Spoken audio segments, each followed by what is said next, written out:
afternoon, ladies and gentlemen. We are going to proceed with our meeting.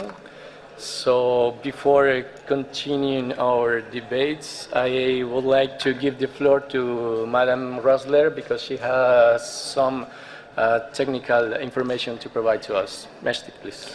Thank you very much, Mr. Chair. Just a few announcements which are important for the proceedings of this session. This morning we had a saturation of the Wi-Fi system in the room. There were only 2 antennas, so I had a meeting with the Cambodian team. There will be 2 more antennas added so that you have all access to Wi-Fi in the room. Some of you also had problems with your headphones. There have been changes made to the headphones. For those who still have problems with the headphones and switching channels, please contact the technicians in the back of the room. Please wave. The technicians in the back of the room here, for me on the left-hand side, for you on the right-hand side, so that you can exchange your headphones. Then it's very important to note that in this committee room, we have only the official documents of this session. Apparently at lunchtime, an NGO went around with other documents. Those documents should be distributed on the tables outside of this room. So please distribute it only outside of this room. Thank you very much. Thank you very much, Madam Rosler. And of course, I would like to ask to the observers and the people attending this committee session to distribute the documents that they have to provide, of course, outside of the room, as Madame Rosler has just mentioned. And having said that, we are going to come back to the draft resolution that we were discussing this morning. And I would like to ask our rapporteur to present the text containing the amendments that were proposed this morning. So please, Madam, could you please proceed? Thank you. May we have it on the screen? With the synthesis, merging of paragraph 5 and 6. I will read it to you. Encourages all parties concerned to further enhance and improve dialogue and communication within the framework of the implementation of the Convention's mechanisms and requests to the World Heritage Center to present a plan and the report on the actions taken and progress achieved at the 38th session of the World Heritage Committee. Thank you. Thank you very much, Madam Rapporteur. Now I turn to our committee members to ask for their comments if this is the case. If not, we can proceed to the adoption of this paragraph as it is amended. So, okay. It's okay. It's acceptable for all of you. So, may I say then that this draft resolution 37.5c, it is adopted as amended. Thank you very much. And now I invite you to move to item 5D of our agenda, which is the revised PACT initiative strategy. Please note that document WHC 1337-5D and WHC 1337-INF5D will be the basis of our discussion. Now I would like to invite Mrs. Vujicic Lugassi from the World Heritage Center to briefly present this item. Madam, could you please proceed? Thank you. Thank you, Mr. Chair, ladies and gentlemen. In 2011, by decision 35.5a, the committee invited the World Heritage Center to present at its 36th session a new PACT initiative strategy, taking into account the results of the evaluation of the external auditor of the PACT initiative.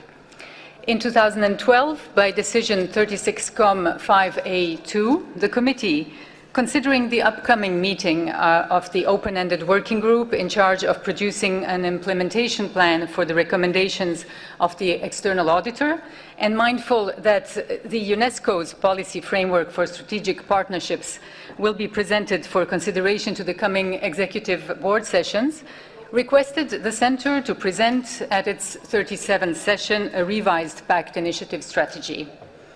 The document that you have seen provides, first of all, a background of the development of the Centre's partnerships initiative since its inception in 2002. It then presents the current status of the partnerships work at UNESCO level and indicates the reference material used to prepare the revised PACT strategy. Finally, it outlines the revised strategy that takes into account, 1, the recommendations of the 2010-2011 audit, 2, the implementation plan proposed by the open-ended working group on the recommendations of the external auditor, 3, the decision adopted during the 190th and 191st Executive Board session regarding the organization's framework for strategic partnerships, 4, the debates of the 36th session of the committee, and 5, the lessons learned from the Centre's partnerships work since 2002. The annex of this document presents an inventory of ongoing and envisaged World Heritage Partnerships as of end April this year. The information document WHC 13/37 INF 5D provides the full report of the second meeting of the open-ended working group on the implementation of the auditor's recommendations regarding PACT. The working group met on 1st February this year and could convene thanks to the support of Belgium, the Netherlands, and Switzerland. Before presenting the revised PACT strategy contained in the working document, I would like to deliver a brief report provided by the rapporteur of the open-ended working group in the name of the chairperson of the group, His Excellency David Hamadziripi, Ambassador of Zimbabwe, as both of them are not present at this session. Namely, the working group identified 6 main areas for improvement of PACT. 1, the conservation of World Heritage Sites needs to be put at the core of the objectives of private sector partnerships. It recommended that the Centre promote the allocations of donations to the World Heritage Fund so that the World Heritage Committee can indicate the conservation priorities for which the funds should be used, for example, by linking donations directly to the conservation of specific sites on the danger list. 2, the working group debated extensively the use of the World Heritage emblem. The 2 main issues were identified, namely ensuring a balanced partnership with equal benefits for all parties and limiting the commercial use of the emblem. The working group indicated that the program should not try to seek more visibility as a name in itself, but should valorize sufficiently the use of the emblem. With regard to the use of the emblem, since the commercial use is supposed to be exceptional, the working group asked the Centre to consult the committee in advance on the use of the emblem for commercial purposes when the timeline allows for it. If not, the exceptionality of the use of the emblem for commercial purposes needs to be justified afterwards.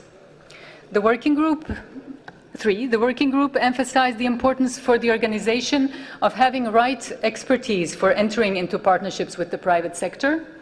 The specificity of this activity requires that the Centre and UNESCO avail themselves of professional expert advice, whether it is external or internal, when establishing and negotiating private partnership agreements. 4, the working group highlighted several principles with regard to strengthening the management of partnerships. The partnership framework should include elements which allow a strengthened monitoring and evaluation of partnerships, since a weak monitoring of PACT partnerships had been observed. Long-term partnerships are also encouraged. 5, the working group commended the Centre for the current template for reporting to the committee. It was noted that the strengthened management of partnerships, as well as the traceability of the funds, should allow the Centre to improve the analytical information given to the committee. And 6, with regard to the new PACT strategy, the working group highlighted the importance of formulating a long-term strategic vision for entering into public-private partnerships and the use of the emblem, as well as a time frame for the implementation of the strategy. In its closing remarks, the working group indicated the importance of having a strong framework for private sector partnerships within which the Centre has the flexibility to operate. It remains important that states parties decide on the priorities and that the partnerships concluded under Pact follow these principles. The working group drew attention to paragraph 79 of the full report, in which the external auditor highlights a triple risk: a risk of deterioration of the World Heritage Conservation partnerships, a risk of banalization of the emblem of the Convention and the UNESCO logo, and the risk of losing sense when seeking visibility becomes more prominent than World Heritage Conservation itself. So this was the brief report presented in the name of the working group. Please allow me now to present the main elements of the revised Pact strategy contained in the working document. The Partnerships for Conservation Initiative, or Pact, seeks to foster private sector participation in the global stakeholder engagement for preservation of world heritage. Pact was created to increase financial revenues and to enrich the dialogue with stakeholders. The long-term vision for the Pact initiative is closely associated to the Strategic Action Plan for the implementation of the Convention 2012-2020, adopted by the 18th General Assembly. The long-term vision keeps in mind conservation of world heritage as the primary goal of the Convention. It recognizes that, a quote now from paragraph 9 of the Strategic Action Plan, conservation and communication are complementary tasks, as increased awareness and knowledge of World Heritage objectives can increase commitment to conserve, engage with, and support World Heritage, unquote. Guided by the Convention's strategic objectives and the goals of the Strategic Action Plan, Pact shall proactively seek to establish partnerships which lead to a sustainable conservation of World Heritage sites, enhanced credibility of the Convention, efficient and increased capacity building for all World Heritage stakeholders, improved communication for a wide recognition of World Heritage as the highest standard of heritage and conservation as per World Heritage Goal 4.1 on awareness raising in the Strategic Action Plan, and increased participation of communities in all processes of the Convention, including reaping sustainable benefits of inscription on the list and allowing for sustainable development of the World Heritage sites while preserving their outstanding universal value. I would like to stress that Pact, besides being guided by its regulatory framework adopted by the 29th session of the Committee in 2005, also follows closely UNESCO's existing partnership directives included in the Administrative Manual, as well as the UN Global Compact Principles and UN Business Guidelines. Pact is also committed to improving procedures and practices to ensure efficiency in following up partnership development and implementation. Consultations with national commissions are undertaken prior to signature of every new partnership. In-house procedures are fully respected through collaboration with UNESCO's Bureau of Strategic Planning. Consultative entities involving partners as well as relevant internal structures and external organizations are envisaged for major partnerships. Partnerships with the private sector are primarily developed to raise additional financial and in-kind contributions and to compensate for the lack of resources dedicated to conservation, including international assistance. Such contributions are used to help the implementation of activities dedicated to priority programs, sites in danger, capacity building, and to support the Centre's communication, education, and partnership activities, including managing the World Heritage Centre's website and the World Heritage Convention's archives. The Centre is increasingly focusing on long-term strategic partnerships and moving away from small transactional ones. The Pact strategy, as outlined in the document, is guided by the following 8 principles which strictly adhere to the way in which UNESCO engages with partners.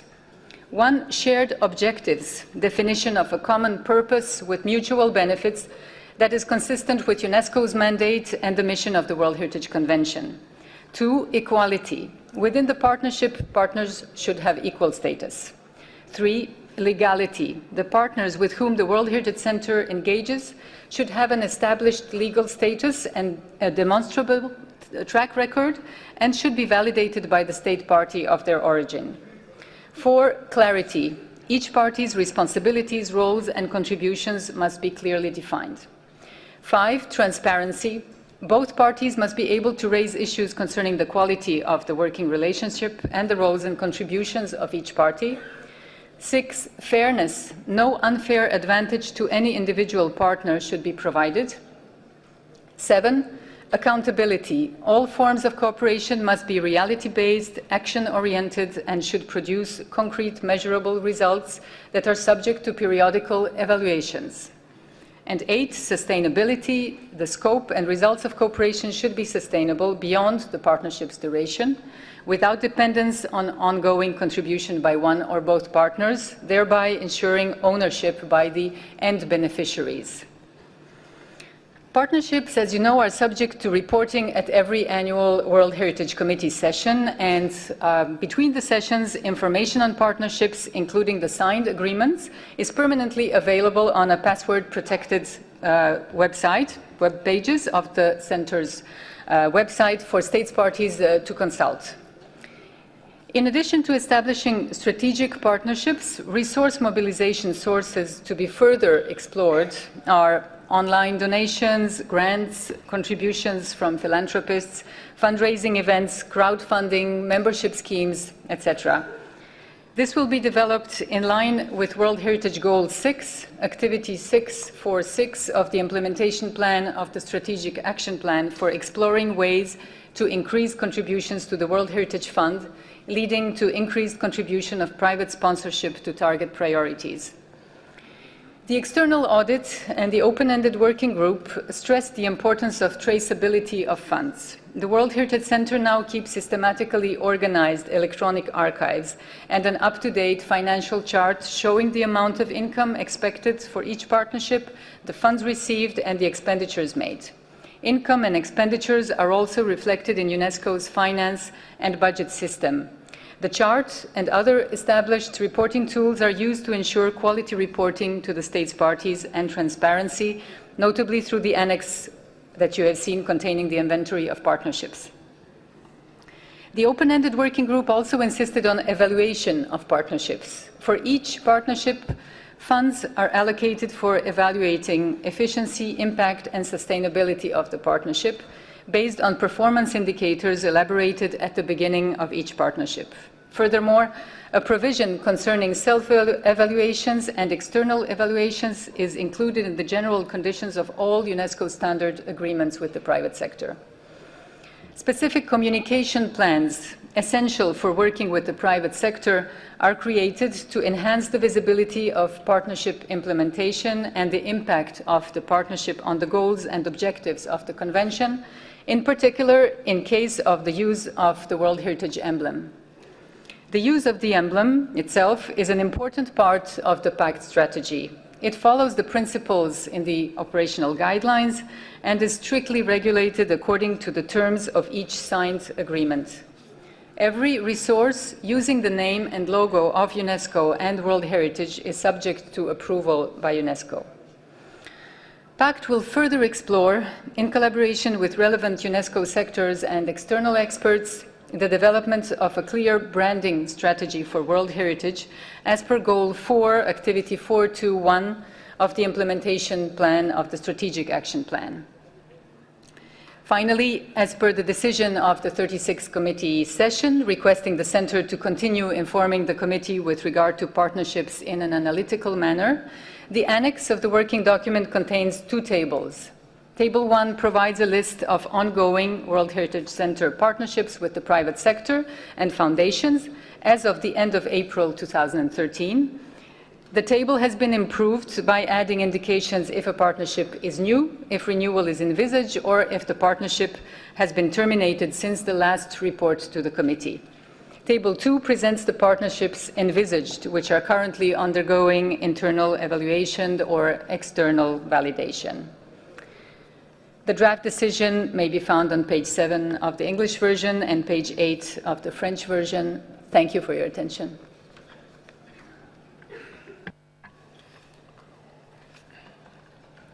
Thank you very much, Madam, for your presentation.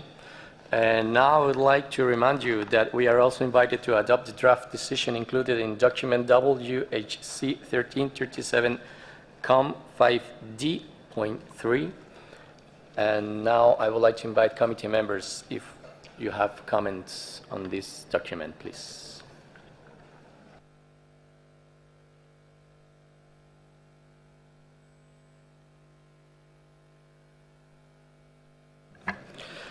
I see none.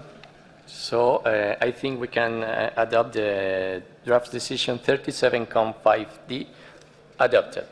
Thank you very much.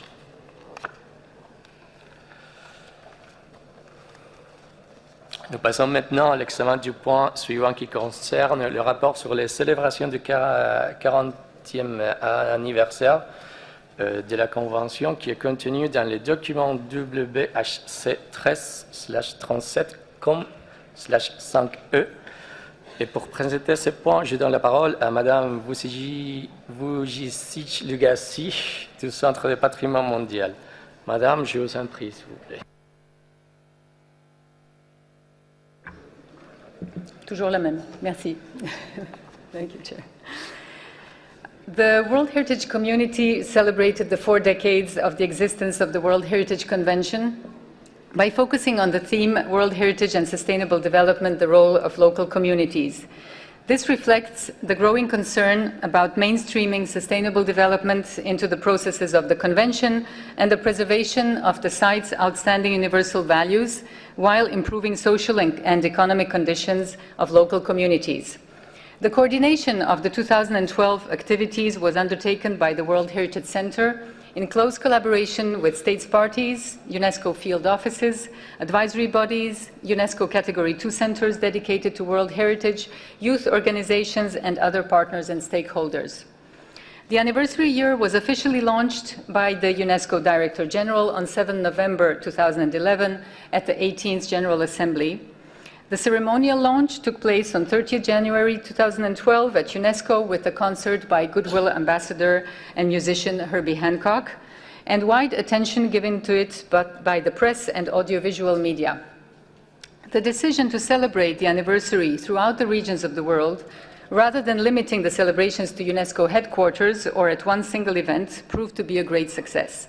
The committee's appeal inviting states parties to celebrate the anniversary and promote the convention was widely followed, and throughout 2012, 122 events took place in 47 countries. Moreover, 50 World Heritage Young Volunteers work camps in 25 countries were organized during this year.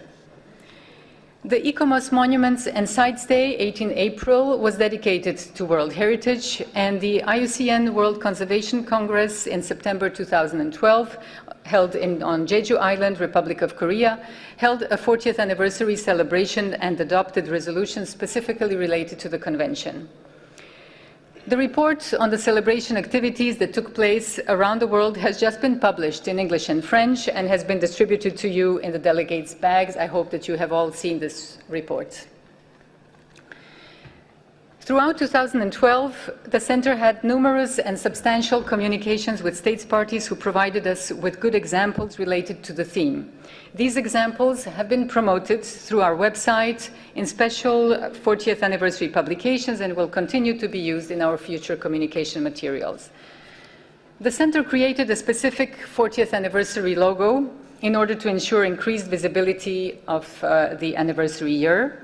The logo was well appreciated by states parties, as we have received and approved 55 requests for use by different states parties and organizations who have used it in close to 300 different supports, such as videos, publications, websites, postcards, newspaper articles, maps, badges, etc.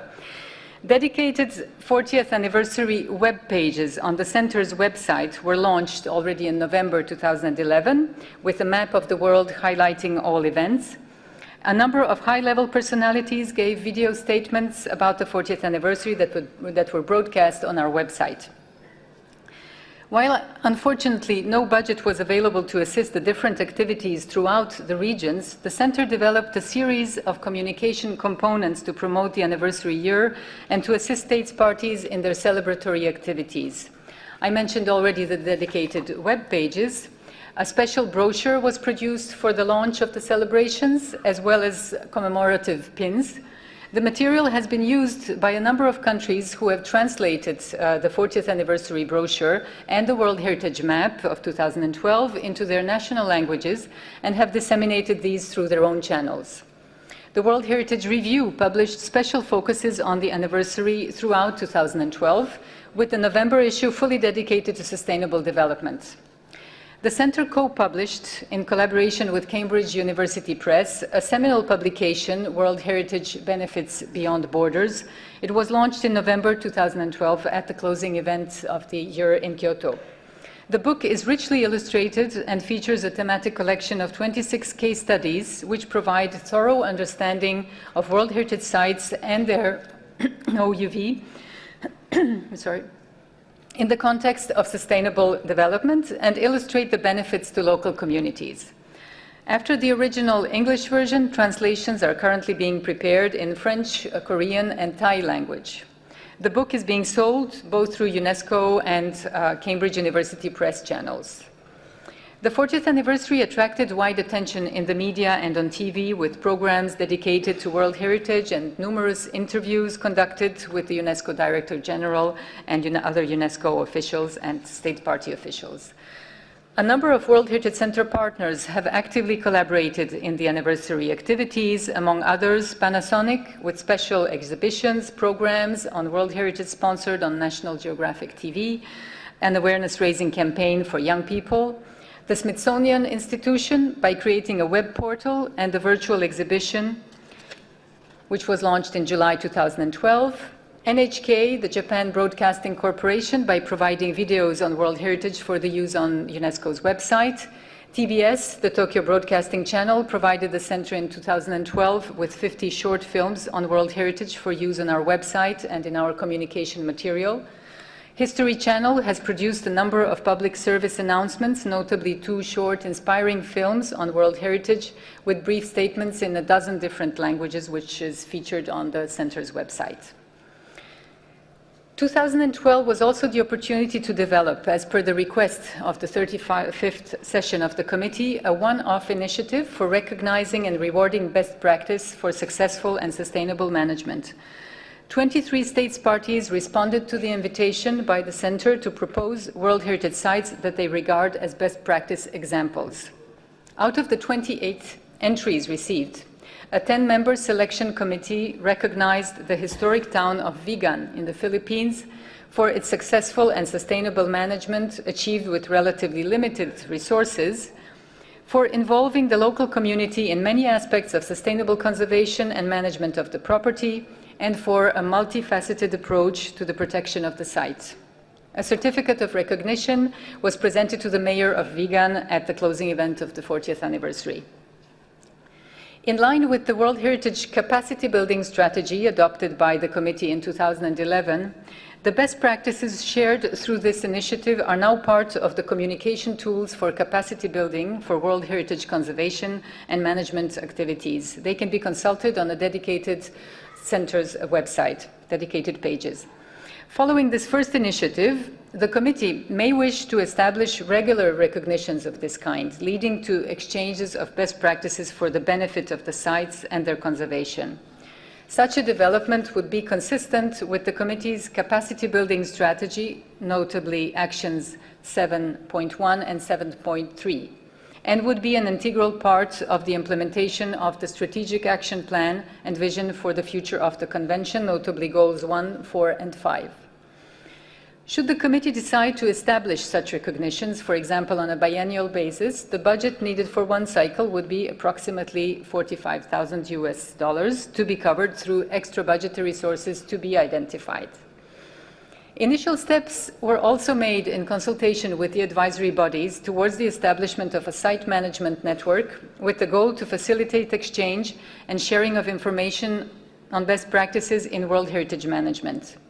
While existing networks should continue to be used, reflections are ongoing about setting up a new management network, which would need to have a clear added value. The creation of a new network would also have financial implications, as it will need hosting, development, and maintenance. Funds for continuing this initiative would also need to be identified. The numerous events which brought together managers, administrators, experts, and community members have resulted in a number of outcome documents and a large set of recommendations on policies and actions that could be adopted and implemented in the context of the Convention. The Center is currently compiling the outcome documents produced in this context and analyzing them with respect to their relevance to sustainable development aspects and for their possible implications on the processes of the Convention. This analysis will then inform the development of a policy on the integration of sustainable development into the processes of the Convention to be presented to the Committee at its 38th session next year, as per Decision 36-5C.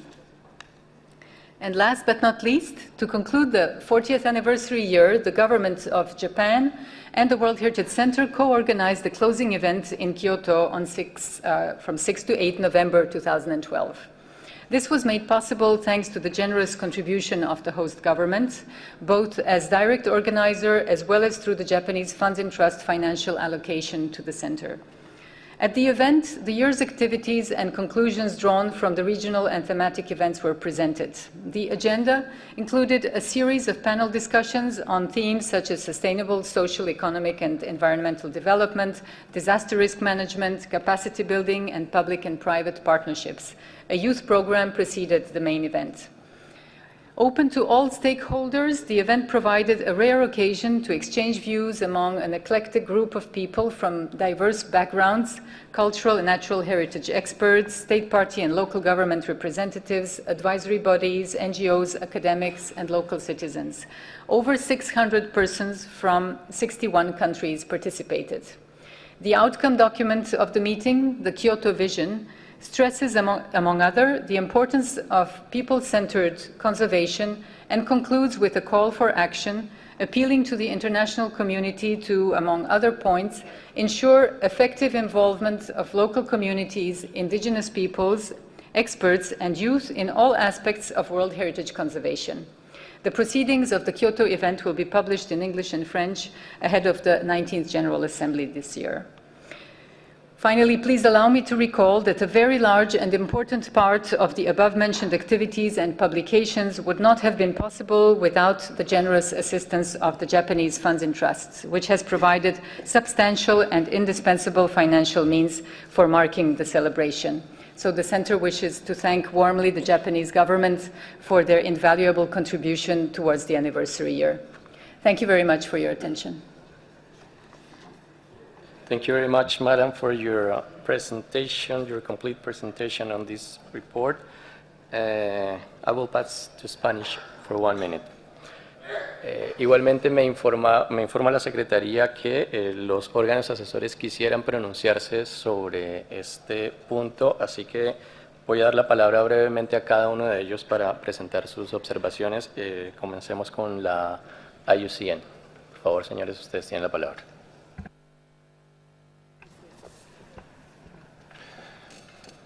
Thank you, Chair.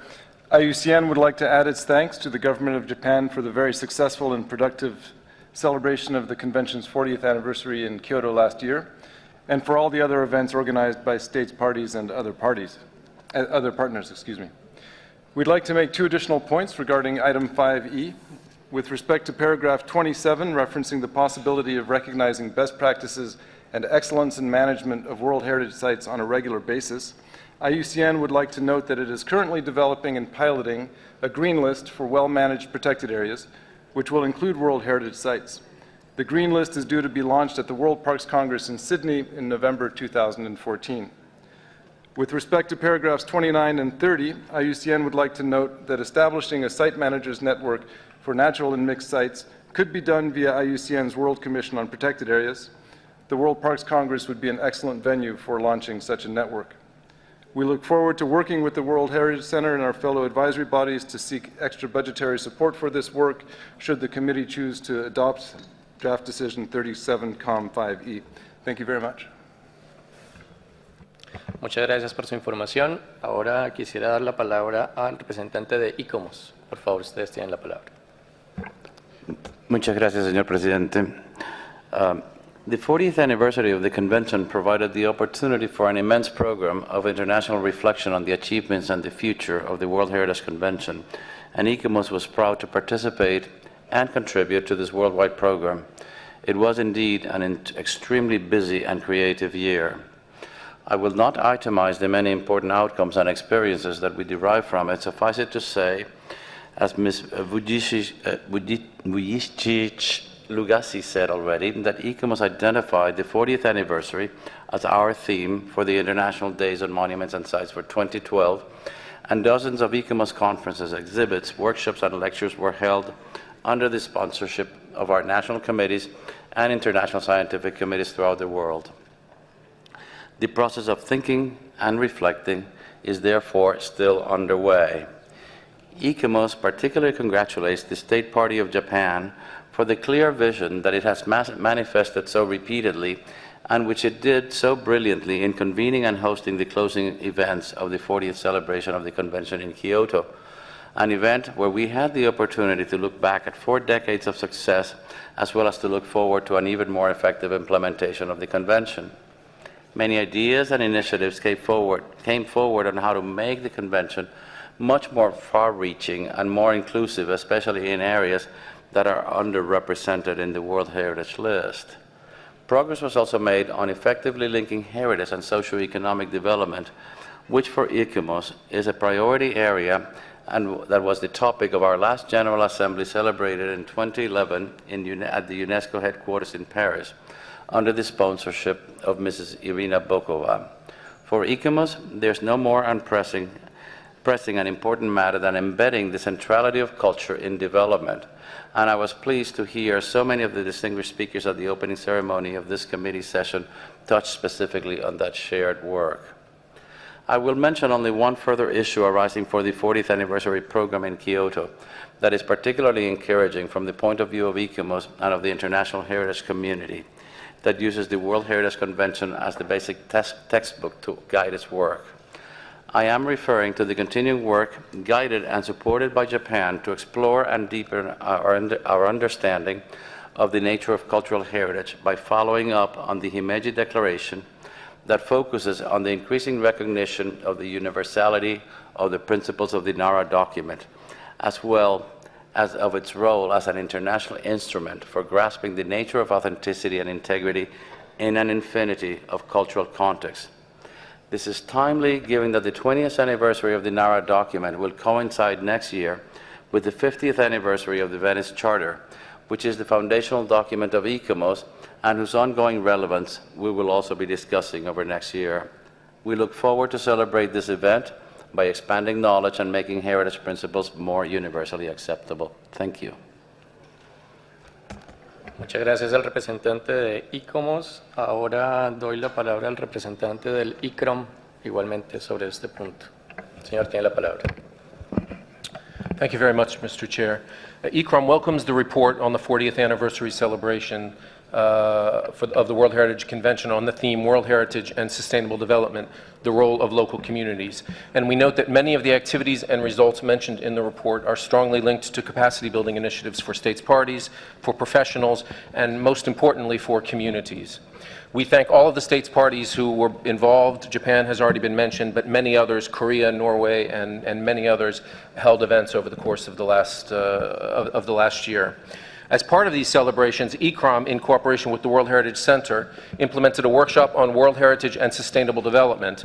This workshop took place in April of 2012 as part of our Conservation of the Built Heritage course, and a training module specifically on the theme of World Heritage and Sustainable Development is under development. We also continue to implement other activities in regard to sustainable development and involving communities in our Living Heritage program.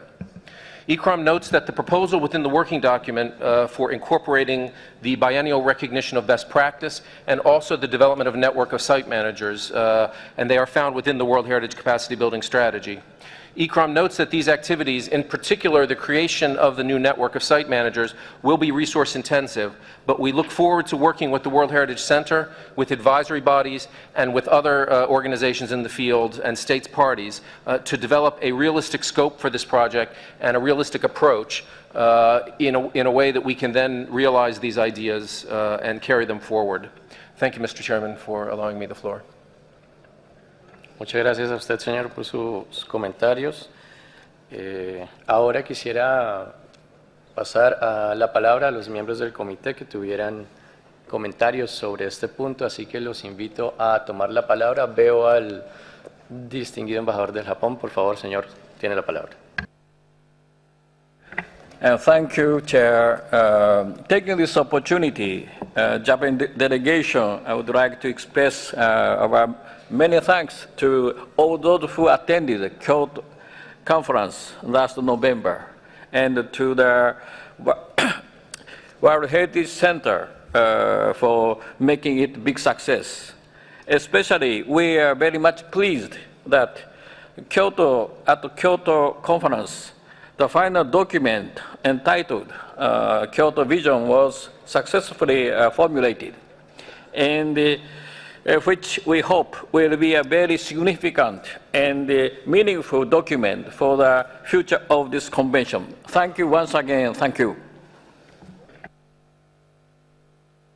Gracias a usted, señor embajador. Si algún otro miembro del comité quisiera tomar la palabra sobre este punto, la palabra es de ustedes. ¿Algún miembro del comité? África del Sur, la palabra es suya. Thank you, Chair. Chair, the 40th anniversary of the World Heritage Convention happened against the backdrop of the Rio +20 meetings, and the synergies between conservation and sustainable development were accordingly highlighted. It's a known fact that Africa and the African region is endowed with rich natural and cultural resources, alongside high levels of poverty. This underscores particularly the need to find a balance between conservation and development. In this context, the South African government is pleased to have co-hosted a number of awareness-raising events in celebration of the rich endowment of cultural and natural heritage in the country and in the region. Amongst these events was the One Day on Earth geotagged archive and documentary showcasing the diversity, conflict, tragedy, and triumph that occurred on this single day throughout the world. This was held in one of our prestigious World Heritage sites, the Isimangaliso World Heritage Site. We also hosted the African Experts Workshop on managing the impacts of development and extractive activities in and around World Heritage sites in response to Decision 35/COM10A, co-hosted with the World Heritage Center and the African World Heritage Fund. A dialogue with communities on how to better manage South Africa's rich biological and cultural resources for the benefit of all was also held, and a high-level ministerial dialogue on preserving world heritage whilst contributing to sustainable development through partnerships with the private sector and local communities. These interventions mentioned above have translated into a South African mining and biodiversity guideline, which was signed by the Ministers of Environment and Mineral Resources last week, Thursday. For South Africa, conservation and development are two sides of the same coin, especially for us as a developing country. South Africa therefore supports the decision and, over and above the recommendations, makes a special plea for support of the best practice initiative in order to encourage state parties to protect and manage their World Heritage sites in a sustainable manner. Thank you. Gracias a usted, señor representante de Sudáfrica. ¿Algún otro miembro del comité quisiera tomar la palabra en este punto? Veo que por ahora los miembros no quieren hacer uso de la palabra, así que les voy a pedir su autorización para dar la palabra a los observadores. Por favor, señora, señor, si pudiera usted identificarse, por favor. Tiene la palabra. Thank you, Mr. Chairman. My name is Max Ooft. I'm from the Association of Indigenous Village Leaders in Suriname. under the activities organized during the 40th anniversary year was the International Expert Workshop on the World Heritage Convention and Indigenous Peoples, held in September last year in Copenhagen. The workshop highlighted that throughout the world, World Heritage sites have potentially big impacts on the rights and lives of indigenous peoples. Sometimes positive, but sometimes very negative impacts, such as forced evictions, denial to our traditional lands and resources, criminalization of traditional lifestyles. The workshop emphasized that World Heritage operations must be made consistent with the current day standards on the rights of indigenous peoples, particularly the UN Declaration on the Rights of Indigenous Peoples, which was adopted by the UN General Assembly in 2007, and which is a universally endorsed human rights standard that UN bodies and UN member states are required to respect and implement. The workshop asked that the World Heritage operational guidelines are revised in order to be harmonized with the UN Declaration, in particularly free, prior, and informed consent, and a set of proposed amendments for the inclusion of FPIC have been elaborated. The workshop also called for a mechanism of direct participation of indigenous peoples and for our own representation in nomination and management processes. The report is available online on the UNESCO website, and we also have some copies with us. We hope that within the consultative body these days, the recommendations will be taken into account. Thank you very much. Gracias a usted, señor, por sus comentarios muy importantes. Ahora, entonces, los invito a pasar al examen del proyecto de decisión contenido en el documento 37.5e, que figura en el párrafo 3 del documento que nos ha sido presentado. Los invito entonces a la Secretaría, por favor, si puede reflejar en la pantalla el proyecto de decisión.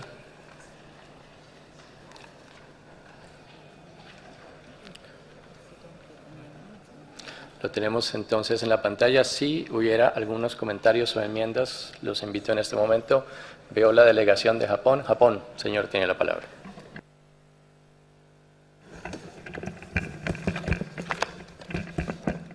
Thank you, Mr. Chair. A small comment. Para 3 and Para 4 of this draft resolution request World Heritage Center and advisory bodies to seek extra budgetary funding to take new initiatives. We consider these initiatives desirable and even forward-looking to meet World Heritage goals. At the same time, however, that we know that the World Heritage Center is short of staff and financial resources needed. Likewise, advisory bodies seems to be overloaded with a lack of funds as well. So given these circumstances, we are a little worried if this draft resolution will add new workload to those organizations, or World Heritage Center and advisory bodies, while facing increasing difficulties in implementing World Heritage Convention statutory duties. So we would like World Heritage Center and advisory bodies to continue to spare no effort to work on these duties as you have done so far. Thank you very much. Gracias a usted, señor delegado de Japón.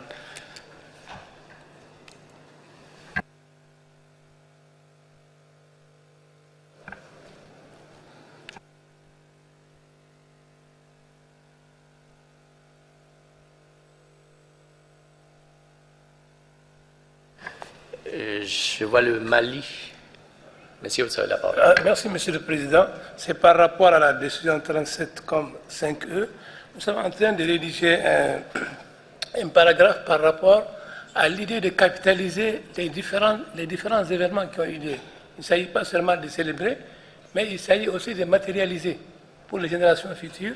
Il y a eu des documents de valeur. Il serait souhaitable quand même de capitaliser les résultats de ces éléments, de ces rencontres ou alors de ces documents-là. Donc nous allons proposer un paragraphe par rapport à ça. Thank you. Muchas gracias, señor delegado de Mali. Quisiera hacer una pregunta al distinguido delegado de Japón sobre lo que nos acaba de mencionar. ¿Es alguna propuesta adicional sobre el texto o era una declaración justamente reconociendo la importancia del tema?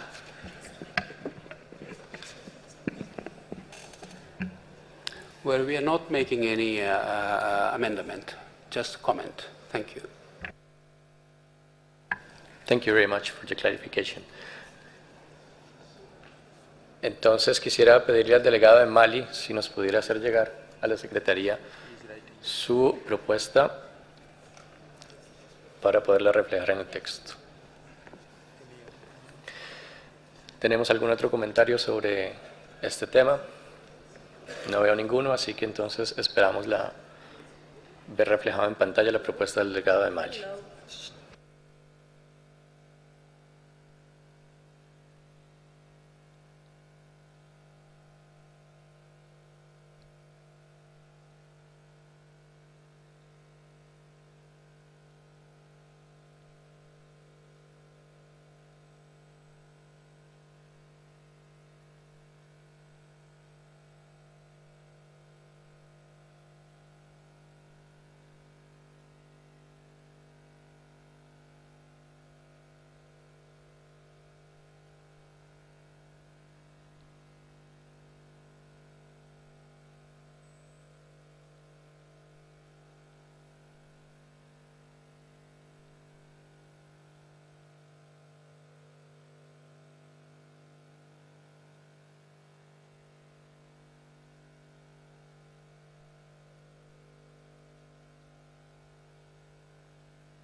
Gracias. Entonces voy a pasar la palabra al relator para que por favor nos lea la adición que propone el delegado de Mali sobre el texto. Merci, Merci monsieur. Je vous lis nouveau paragraphe 4. Demande au Centre du patrimoine mondial de penser à capitaliser les résultats issus des célébrations du 40e anniversaire de la Convention. Et je vous prie, dans le futur, de soumettre les amendements, pour ne pas perdre de temps, comme maintenant, de soumettre les amendements en avance, s'il vous plaît, comme on vous a demandé hier à la session d'orientation. Merci. Muchas gracias, señora relatora. Si hubiera comentarios sobre esta propuesta de Mali, no veo ninguno. Entonces podríamos pensar que es aceptable para todos. Tal vez los colegas de Francia nos pudieran decir si está conforme a el lenguaje en francés.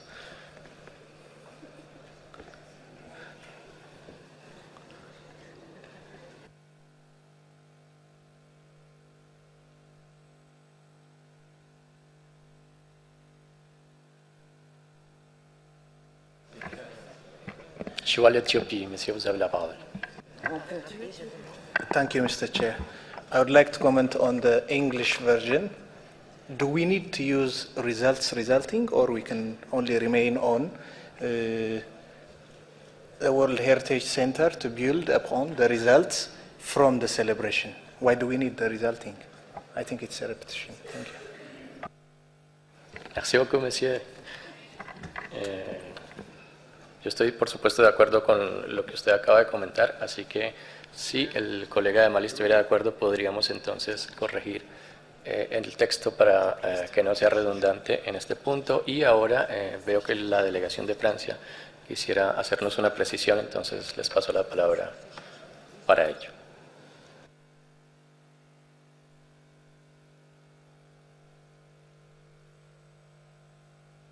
Alors, dans une première approche, Monsieur le Président, nous pourrions proposer pour le paragraphe 4 demande par ailleurs aux organisations consultatives, en concertation avec le Centre, de rechercher un financement extra-budgétaire afin de développer,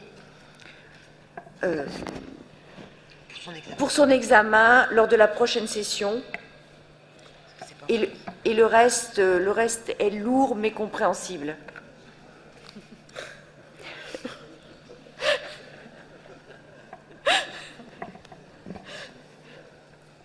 Merci, Monsieur le Président. Merci beaucoup pour vos commentaires.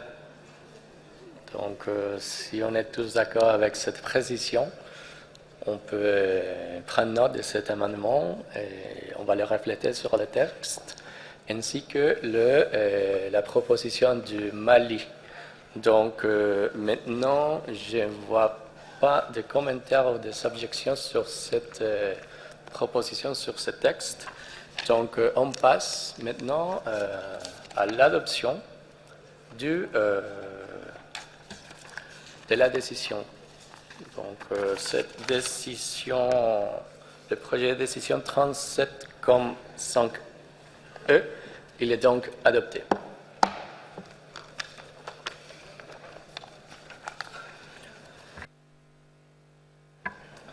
Merci beaucoup.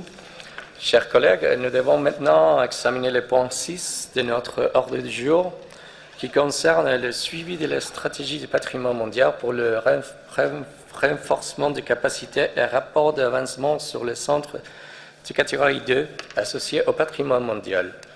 Le document qui est relatif à ce point est le document WHC 13/37/6 que vous avez devant vous. Considérant leur lien étroit de ce rapport sont présentés conjointement dans ce même document, je souhaite donc donner la parole tout d'abord aux représentants de l'ICRAM pour ce qui concerne la stratégie du patrimoine mondial pour le renforcement des capacités. Donc, messieurs, vous avez la parole. Thank you very much, Mr. Chairman. I make this presentation on behalf of the two advisory bodies, IUCN and also ICOMOS, and indeed also in conjunction with the World Heritage Center. Mr. Bocardi will be presenting in the latter half of this presentation.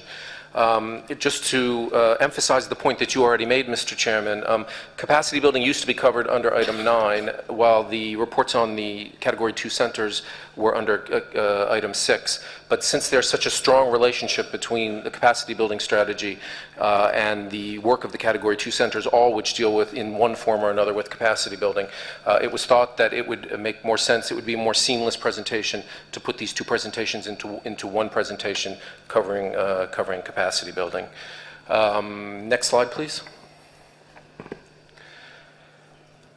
I would first like to recall the fact that the World Heritage Capacity Building Strategy was adopted by this committee in 2011, and last year in 2012 in St. Petersburg, a World Heritage Capacity Building program at the international level was welcomed by the committee when presented by ICRAM.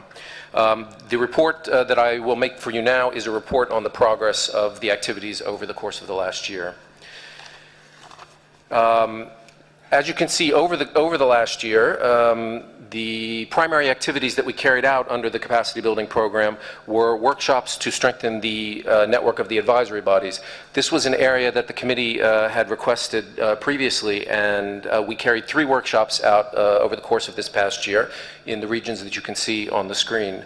Over the life of the program, we've carried out 7 workshops, and we've trained 91 professionals from 57 countries.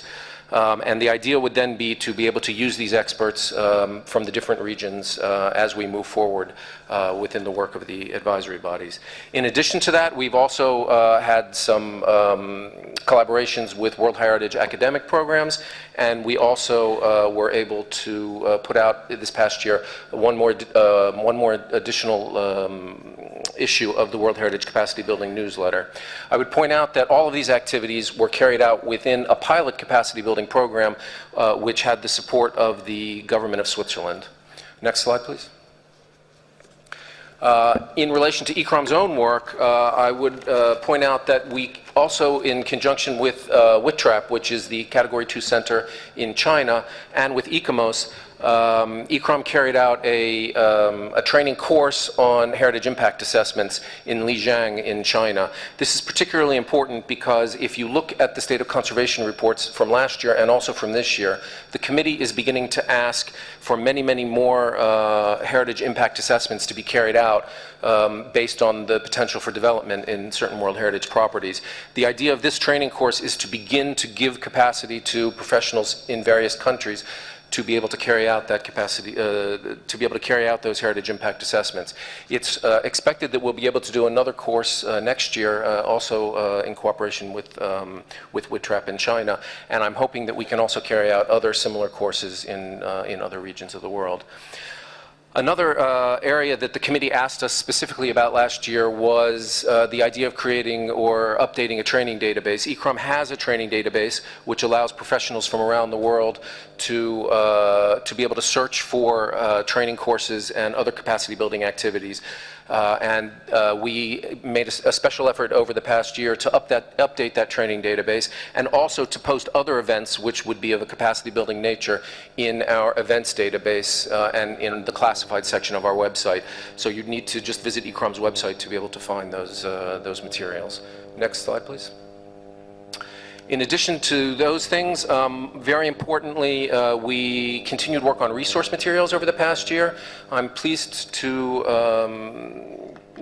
announce that the Managing Cultural World Heritage Resource Manual is in its final phases of sort of copy editing and layout at this point, and that it should be available very, very shortly on the World Heritage website.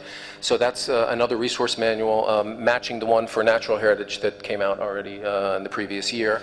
And ICRAM has also begun to develop a series of case studies to deal with management issues at World Heritage sites. The idea would be that we can build a database of these case studies so that people who have similar problems can consult the case studies and see how they've been dealt with in other World Heritage properties. Next slide, please. Those are at the international level. At the regional level, there have also been a series of activities going on in the past year. We're basing most of these regional strategies on the results of the periodic reporting.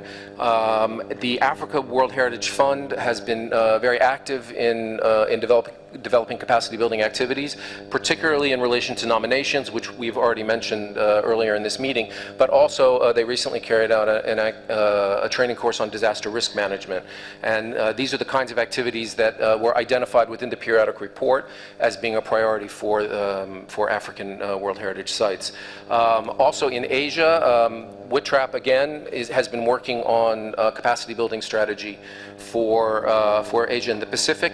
A first draft of that strategy has been developed already, and they're now in the process of starting a second round of consultation with the Asia-Pacific state parties. So they are actually requesting me to request all of the state parties from Asia and the Pacific to participate in that second round of consultations so that a very strong and useful capacity building strategy for the region can be developed. And finally, as you see, actually even starting before the results of the periodic reporting, the Europe and North America desk at the World Heritage Center has begun the development of a capacity building strategy specifically for Central, Eastern, and Southeastern Europe.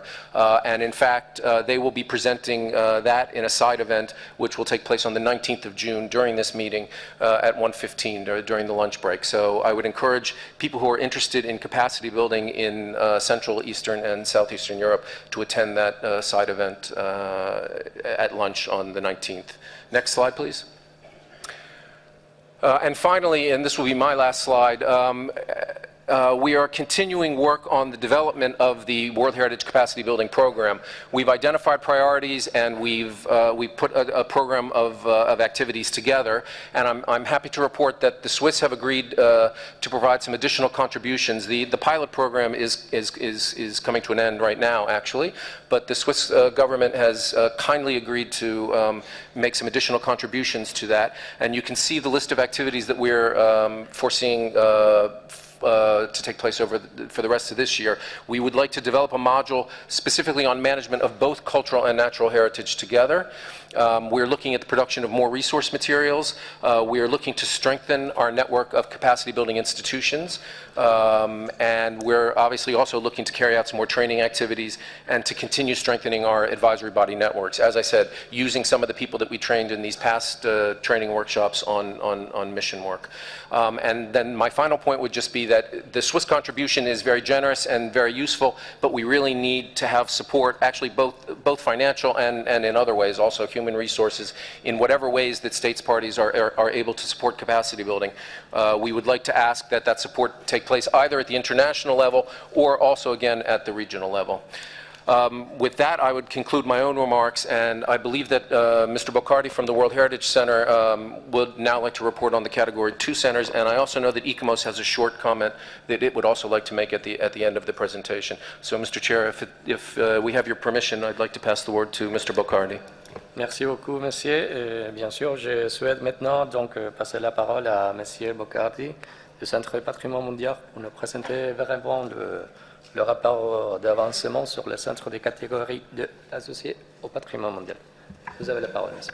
Thank you, Mr. Chairperson. So you heard about some of the activities in which the Category 2 centers have been involved, and now I would like to tell you more about the development of the Category 2 centers as a network of institutions. In the first slide, you can see some of the main developments that have occurred since the last session of the committee last year, which relate to the implementation of the recommendations made by the audit conducted in 2010 for all Category 2 centers at UNESCO, which called for a number of improvements in the processes for their establishment, monitoring, and renewal. These included, for example, the mainstreaming of the results-based management approach in Category 2 centers, as well as the possible introduction of a policy, UNESCO-wide, that would require the consultation of the relevant subsidiary bodies within the UNESCO system before a decision is taken on conducting a feasibility study on a new proposal. These are proposals that will be examined by the next General Conference in November 2013. As regards the activities of the individual Category 2 centers, they are so numerous that we could not include them in detail in the short working document which is in front of you. However, they made a number of, they developed many activities, and these are all included in their individual reports, which can be accessed through the dedicated page on our website.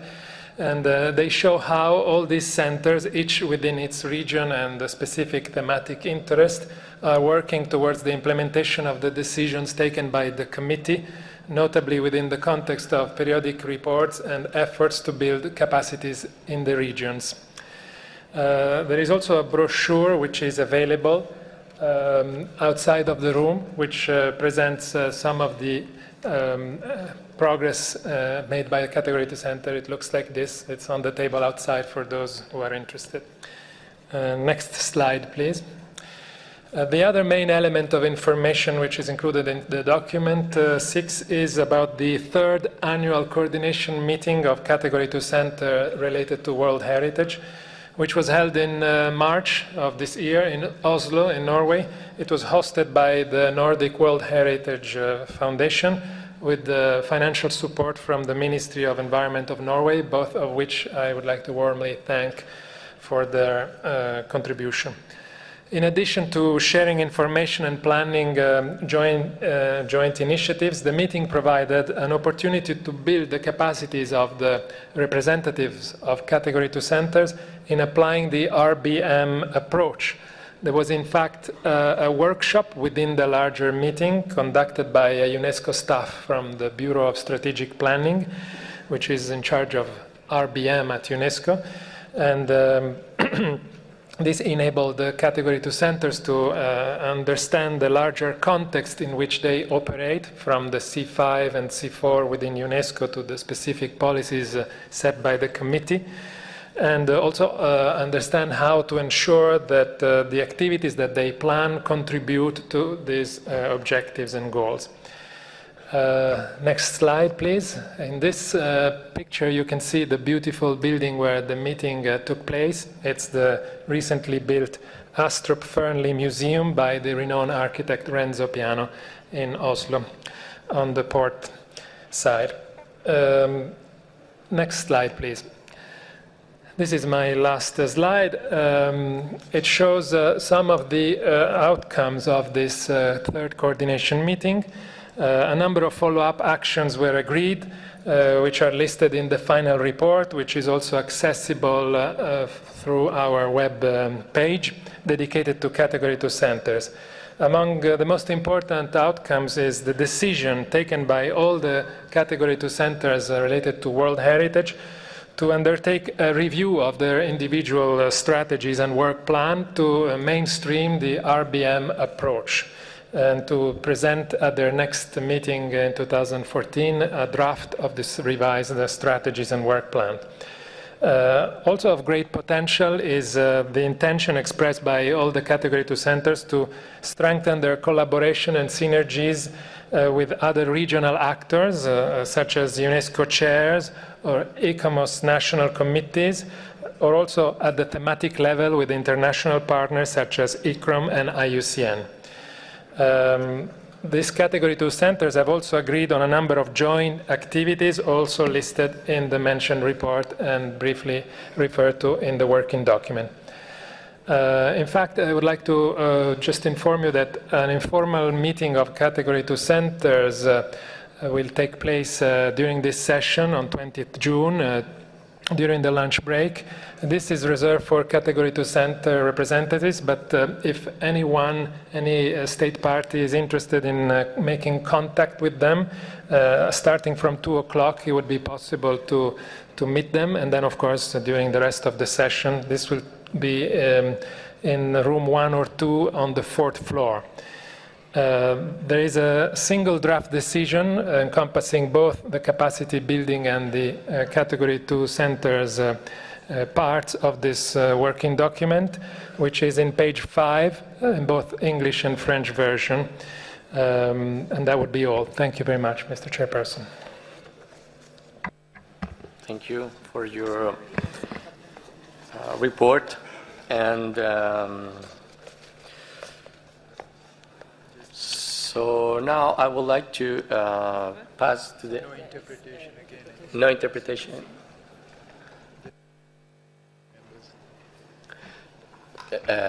Please, dear colleagues of the committee, do you have interpretation? Is working now?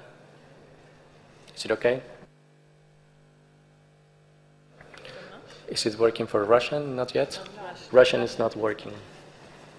Spanish is okay? Arabic is okay? Only Russian. Arabic is okay or not working? Not working either.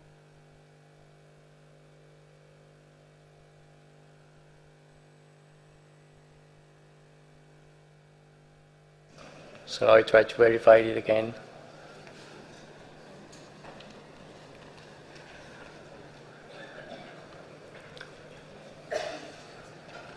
Is it okay now?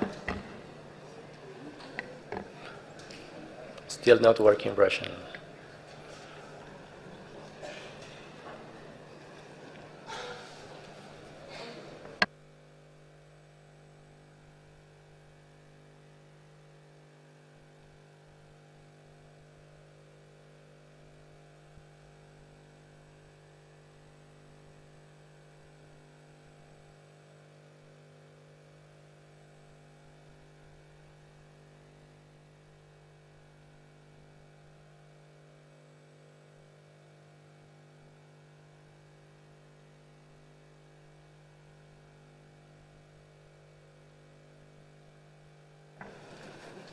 So let's try again to verify. So could please the interpreters let us know if this is working?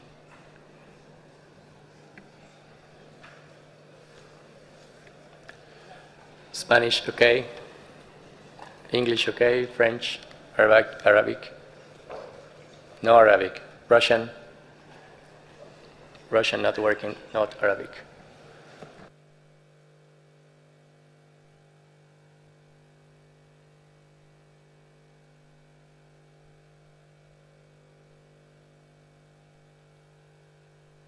Let's try again with the interpreters. Is it working in Russian, Arabic?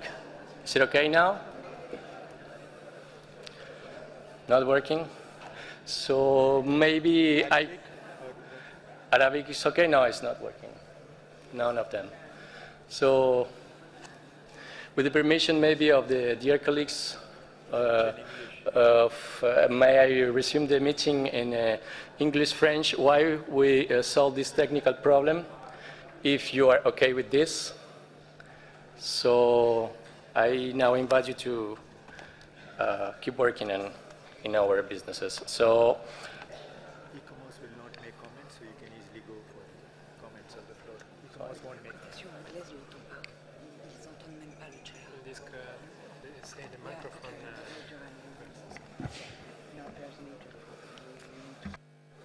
So are the interpreters listening to me? So apparently they are not. Do you hear me or not? Yes, it's okay. Spanish is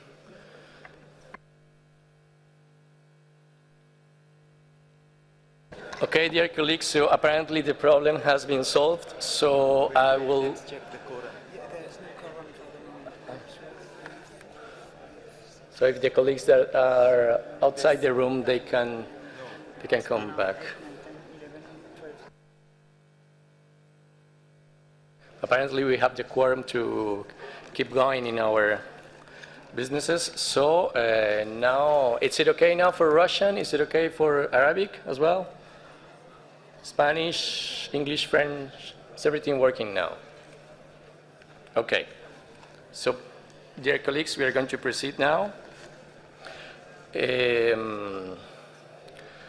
Donc, nous venons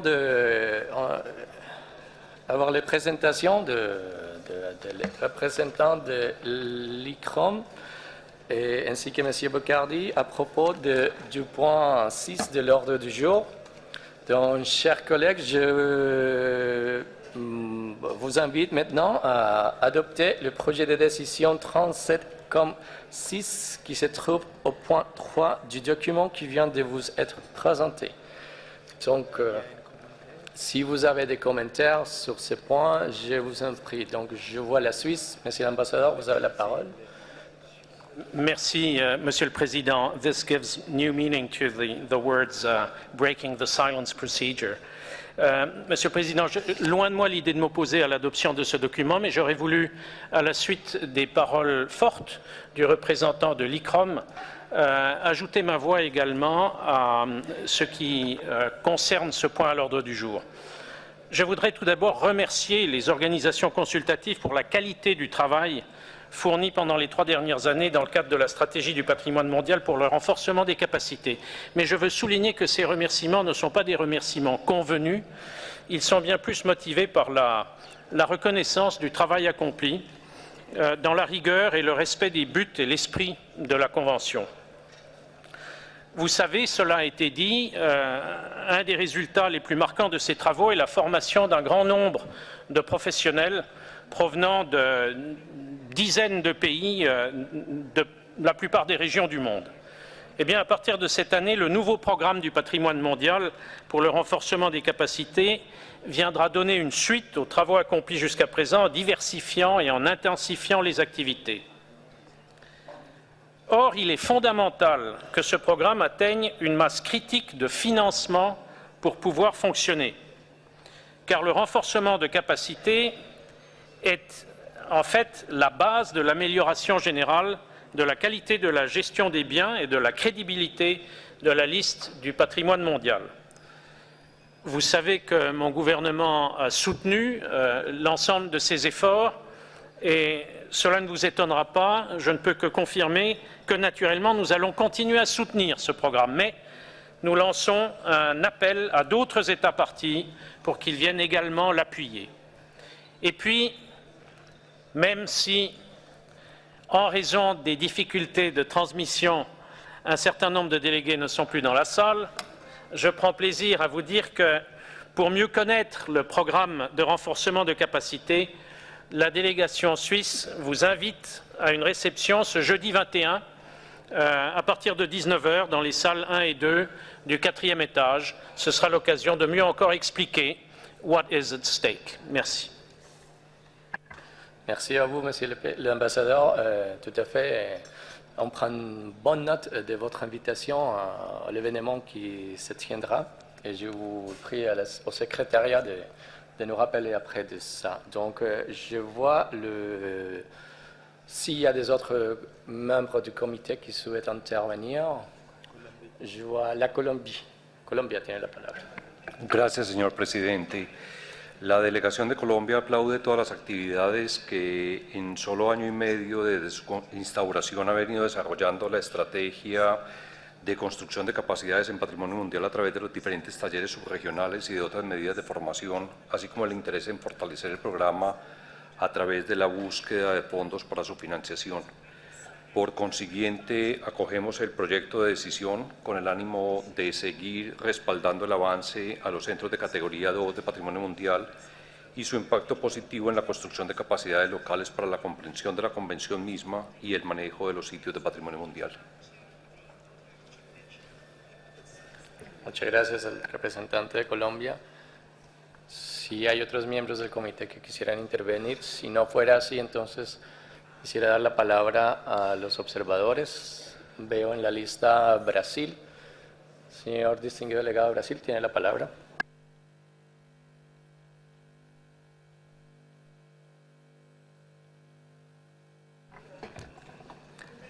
El micrófono no funciona, entonces, Estonia, muchas gracias por...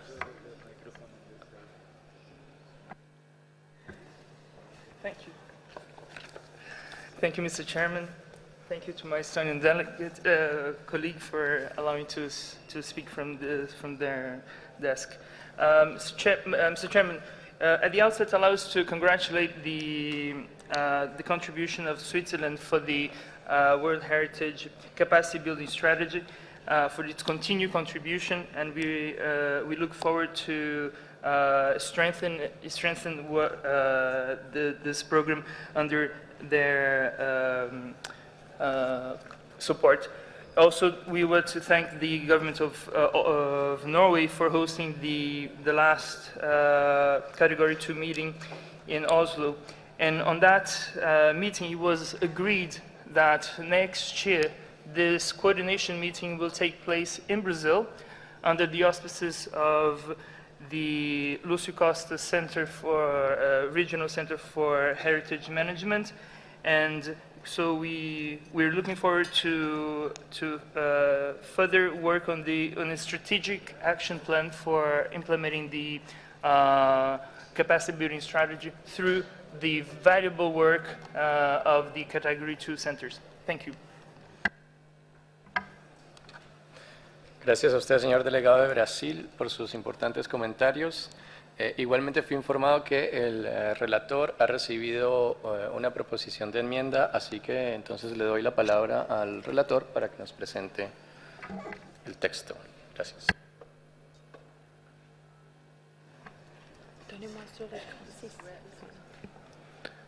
Je voudrais vous informer qu'on a reçu un amendement de la délégation de Mali et c'est au paragraphe 6.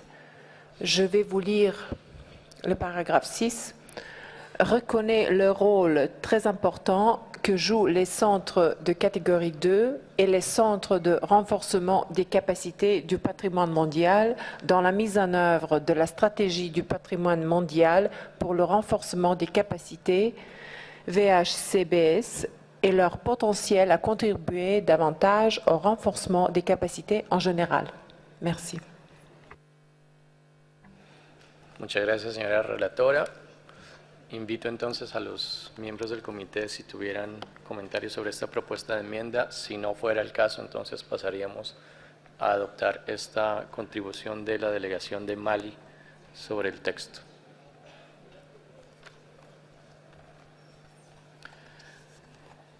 No veo entonces comentarios al respecto.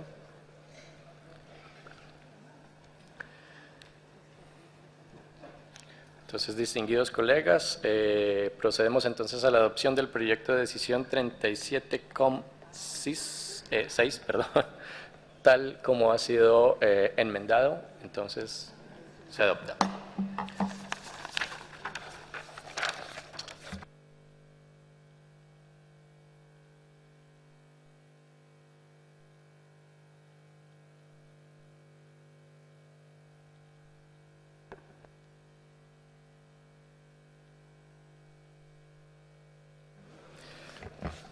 Muchas gracias, distinguidos colegas. Veo que hemos avanzado bastante bien durante el día de hoy, así que estamos cumpliendo bastante bien con el orden del día y con la agenda propuesta. Los invito ahora a que examinemos el punto 7C de nuestro orden del día.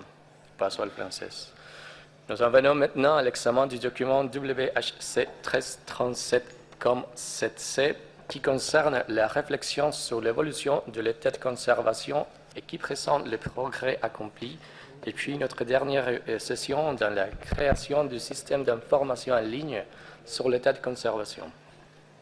Je vais donc donner maintenant la parole à Madame Rosler, directeur adjoint du Centre du patrimoine mondial, qui va nous présenter ces documents. Donc, Madame Rosler, vous avez la parole.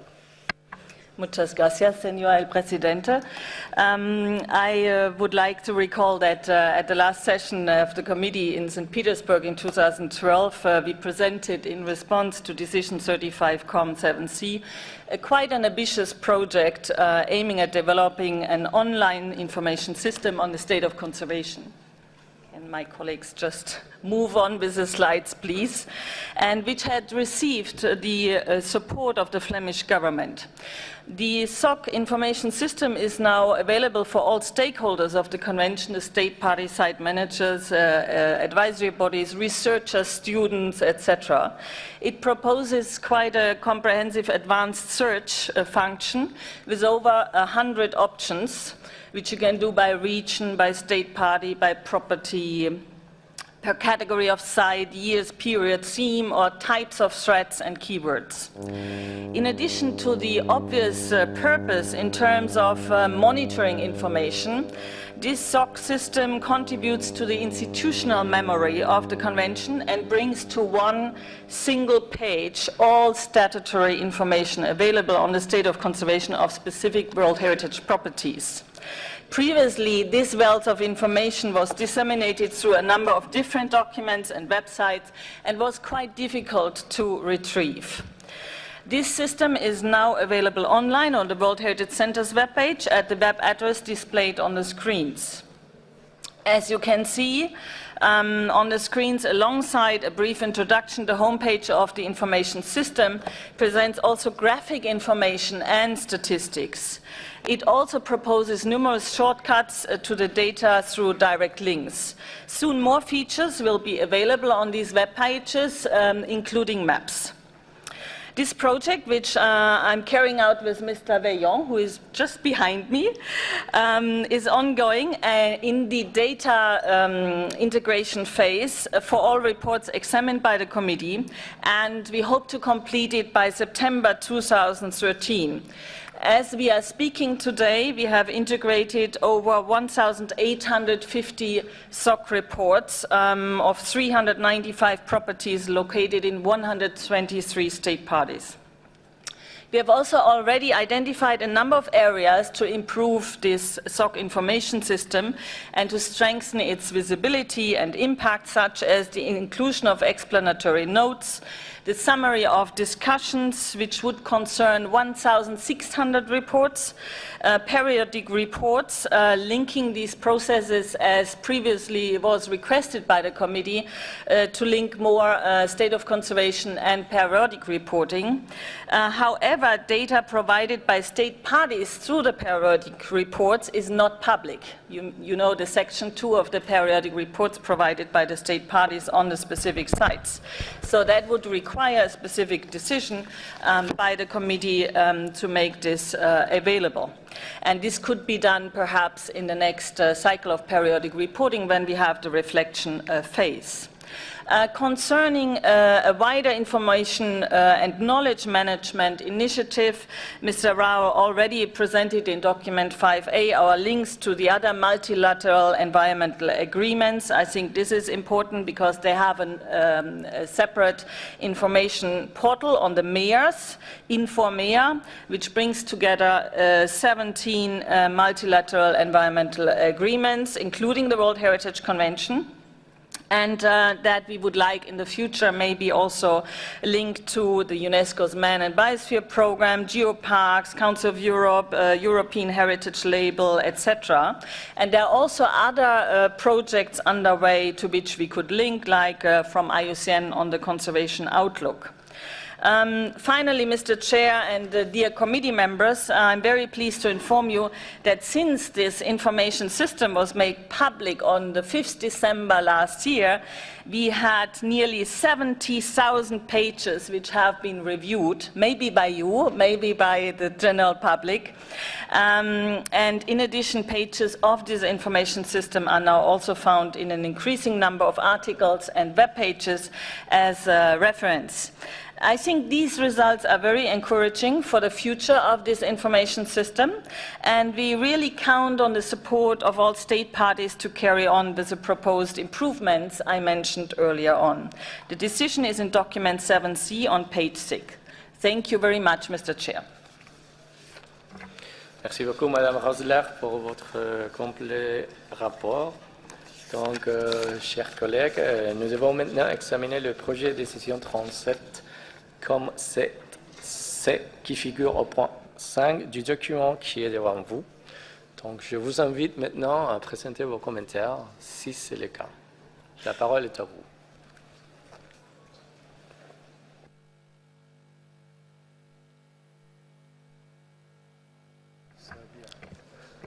Je vois la France. Madame, vous aurez la parole. Merci, Monsieur le Président. Nous proposons un amendement pour ce projet qui concerne le paragraphe 5.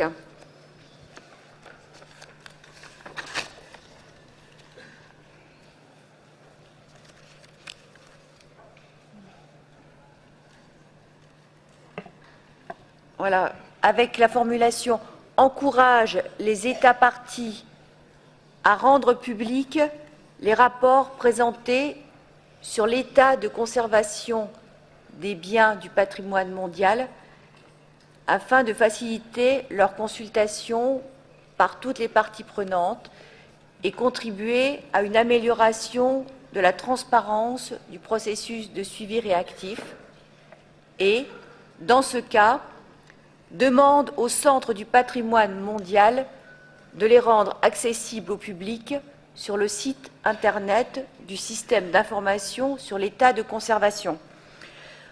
En effet, s'il est souhaitable de rendre publics les états de conservation, en revanche, une obligation peut être plus un obstacle qu'une solution. En effet, cette obligation pourrait avoir pour conséquence de restreindre les informations qui sont communiquées au Centre du patrimoine mondial. De plus, certaines informations, selon la législation des États membres, ne peuvent être rendues publiques. Merci, Monsieur le Président. Merci à vous, Madame, pour vos commentaires. Je vois la Serbie. Serbie, vous avez la parole. Thank you, Mr. Chairman. Since I take floor for the first time, I avail myself of the opportunity to thank the Cambodian government for preparing of this event and for the hospitality extended to the participants of 37th session. My thanks also go to the Secretariat for fine quality of the documents prepared for the session. We have read with interest the paper on reflection on trends of the state conservation. In this regard, I would like to express our thanks to Flemish government for its support for establishing on the line a state of conservation information of World Heritage properties that would, as stressed in paper, contribute to international memory of the World Heritage Convention. We also find very important that the State of Conservation System project aims at developing comprehensive searchable database on the state of conservation based on the reports since 1979. It is our opinion that the project, when completed, will contribute to synergy between different international instruments like Ramsar Convention on Wetlands, UN Convention on Biodiversity, particularly Aichi targets, geoparks, Council of Europe Routes Program. Thank you, Mr. Chairman.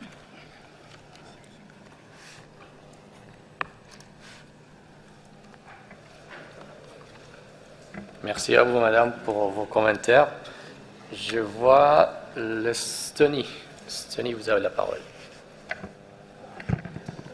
Thank you, Mr. Chair. We have an overall comment also. Estonia warmly welcomes the initiative to create the SOC database as something that we have really dreamed of. We consider it a very helpful instrument for decision-making, a credible tool for research, and a big step in improving transparency. We hope that this will be further developed, and we understand that the structuring of diverse problems is a huge task. Just as a suggestion, we recommend to add a topic of high-rise buildings to the section of threats. But we also support the idea to add state party reports to the database, and this brings us also to the problems. We would like to highlight the importance of state of conservation reports made by states. Based on our experience, and as a committee member, and also as a reporting state party, and recalling our previous discussions on item 5C and site-specific dialogue, we would like to stress that the process of reporting is a very valuable tool and advantage for the state parties themselves to involve local community in explaining and taking care for the understanding of outstanding universal value and to improve the methods and skills. State party report is a basis for monitoring the threats and creating dialogue with the advisory bodies. We are happy to note that year after year the number of missing reports is decreasing.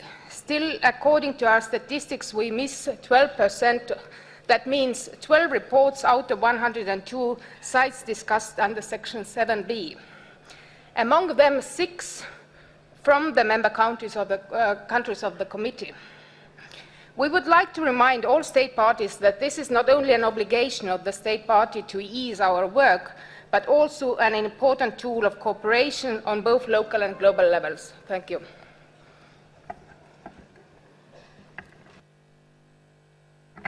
Thank you very much, Madam, for your comments. Now I see Sénégal, and after Sénégal, le Cambodge. Donc, d'abord, le Sénégal. Vous avez la parole, monsieur. Merci, Monsieur le Président. Nous félicitons l'organisation pour ce travail tout à fait intéressant et les projections qui sont faites. Mais nous voudrions appuyer très fortement l'amendement fait par la France. Parce que je pense que les organisations consultatives, de toute façon, ont accès à tous ces documents. Par contre, les documents peuvent contenir, à mon avis, des informations qui ne peuvent pas être communiquées. On sait qu'il y a des sites qui posent des problèmes entre États. Il y a des sites qui sont objets de conflits. Et sur ces questions-là, je pense que nous ne devrons pas mettre de l'huile sur le feu. Il faut examiner les choses au cas par cas et encourager simplement les États à le faire si elles pensent que la diffusion est sans danger. Merci. Merci à vous, monsieur. Donc, je passe maintenant la parole au distingué délégué de Cambodge. Monsieur, vous avez la parole. Merci, Monsieur le Président. Le Cambodge prend la parole pour la première fois et sur le dernier point de l'ordre du jour. Il tient à remercier le Centre du patrimoine mondial, les organes consultatifs et le gouvernement flamand à qui a apporté son soutien sur ce projet. Ce système d'information sur l'état de conservation des biens du patrimoine mondial depuis 1979 est un outil extrêmement extraordinaire contribuant à la mémoire institutionnelle de la Convention du patrimoine mondial. C'est également un outil de suivi de l'état de conservation des biens en identifiant les différents facteurs affectant ces biens, en permettant d'avoir une meilleure gestion des connaissances et en conduisant à une décision cohérente. De grands pas ont été faits, Monsieur le Président. Le Cambodge, par la même occasion, soutient l'amendement de la France. Merci beaucoup, Monsieur le Président. Merci beaucoup, monsieur, pour vos commentaires. Donc, y a-t-il les autres commentaires de cet membre du comité? Si ce n'est pas le cas, j'aimerais bien passer la parole à Madame Rosler pour répondre aux commentaires de la délégation d'Estonie. Donc, Madame Rosler, s'il vous plaît. Thank you very much, Mr. Chair. Just to answer the question from Estonia on high-rise buildings, the threats we have identified in the tool are exactly the same as the threats in the periodic reporting questionnaire for Section 2, so that we enable the system to work on both in the future. So this was a specific request from the committee to move closer reactive monitoring and periodic reporting. So you would have to look under housing issues if you would like to look for high-rise buildings, and then you find it. And I would like to thank all delegates for their comments on this project. They are very much welcome, and we take them into account. Thank you very much. Merci beaucoup, Madame Rosler, pour vos réponses. Donc, y a-t-il des autres commentaires sur ce point?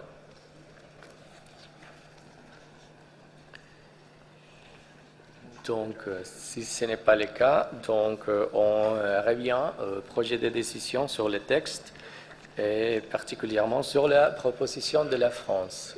Si nous sommes tous d'accord avec cette proposition, nous pouvons donc amender le texte et passer à l'approbation du même. Si c'est le cas, donc je ne vois pas des objections. Donc le projet de décision 37.7c est donc adopté tel qu'amendé. Merci beaucoup.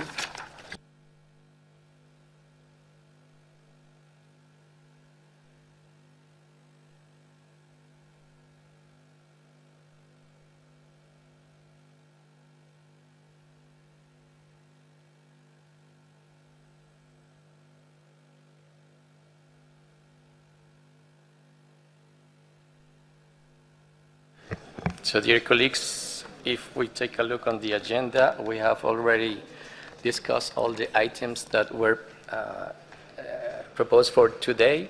So with your permission, we can continue with with the next document in our agenda, which is document 7A.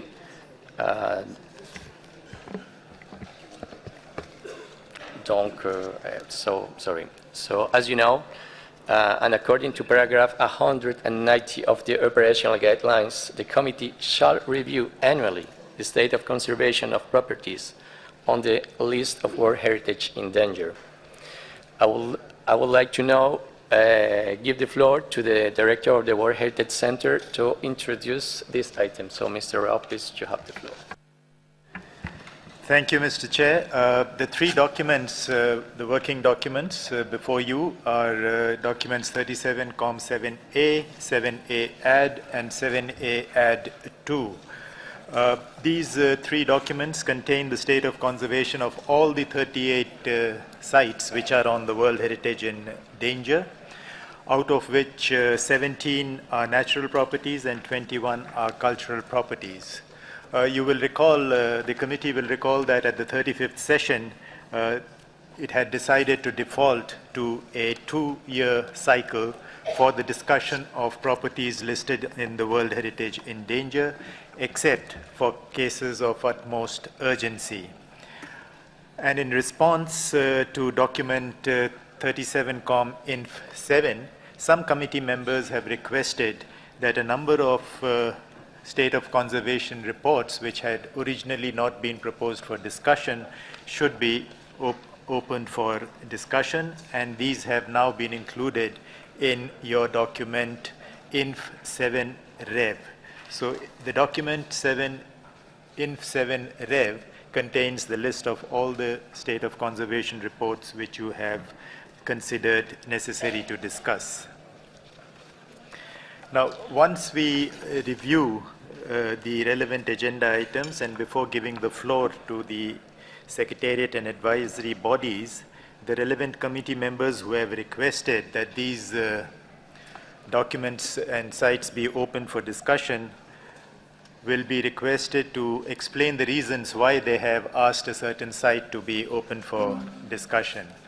So that we don't have to make a detailed presentation on each of these sites, we will merely request the committee members to indicate why you have asked for these sites to be open for discussion, and on that basis, the Secretariat and the advisory bodies will make their presentation.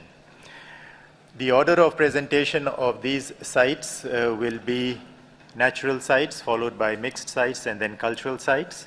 And the order of presentation will be Asia and the Pacific, followed by Europe and North America, Latin America and the Caribbean, Africa, and the Arab states. I also wish to draw your attention to the fact that 45% of the requested states parties' state of conservation reports were received by the World Heritage Center after the statutory deadline of 1st February, making the timely submission of working documents very difficult. That is why the date of 1st February is provided for you to submit your state of conservation reports, but 45% of the reports were received after this date. And that is why we have to produce add documents and distribute them beyond the statutory deadline, which is 6 weeks before the opening of the session. I would also like to, at this point, recall the committee's rules of procedure, which you may want to apply on this particular agenda items. The particular rules of procedure that I wish to highlight are rules of procedure 22.5, 22.6, 22.7. These three pertain to the order in which the chairperson shall put the committee's questions to the state party concerned relating to clarifications raised by the committee members on the state of conservation of the particular site. Rule 22.6 calls for committee members not to speak to the World Heritage properties in their own territories, except when the chairperson so invites them to do so. and not to advocate in favor of a particular proposal. The same applies to other states parties also who are not members of the committee, and the rule requests them not to speak to advocate on the state of conservation of a particular property.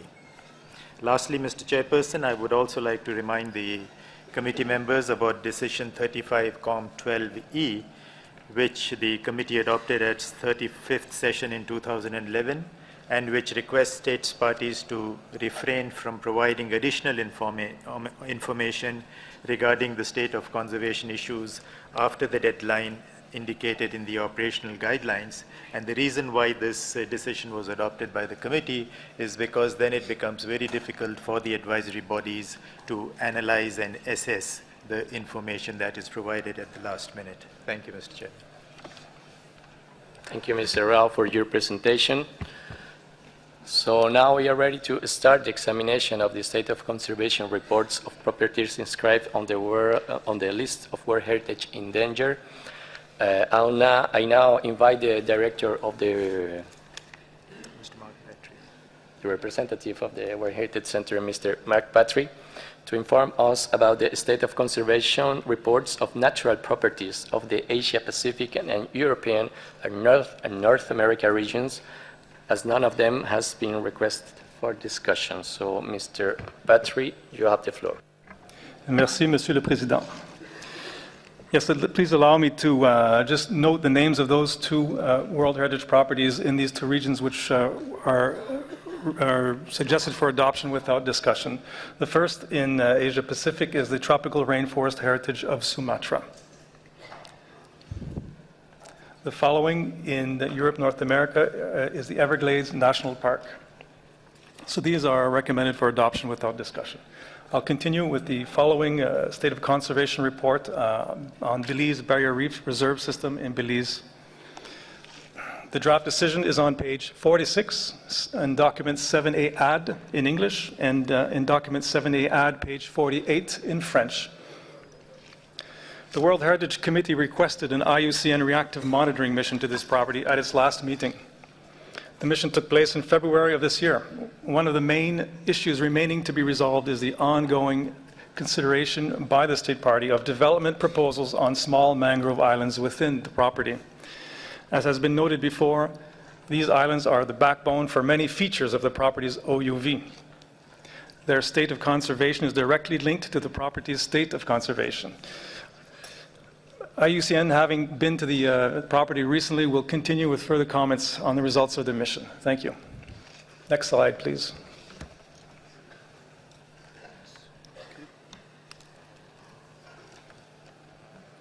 So with your permission, Chair, from IUCN, we note based on the mission that there has been some progress achieved in a number of the corrective measures. However, several critical issues have not been resolved, and additional efforts are going to be required in order to enable removal of the property from the list of World Heritage in danger. The updated list of corrective measures was developed during the reactive monitoring mission, and it's presented in the draft decision.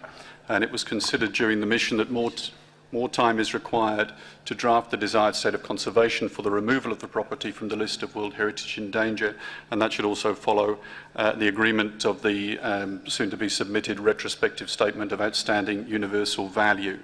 And so that should come forward to the 38th session of the committee in 2014. Following the reactive monitoring mission, the state party has also informed IUCN of its intention to develop a new exploration and exploitation policy which would ensure that the conservation objectives for this World Heritage Site are not compromised. The state party also additionally requested IUCN's advice on how to proceed with that matter, and then shortly after that, in April 2013, we noted reports that the Supreme Court of Belize had declared all offshore oil drilling contracts void. IUCN considers it would be nevertheless beneficial for the state party to develop a policy for hydrocarbons to ensure the long-term protection of the property.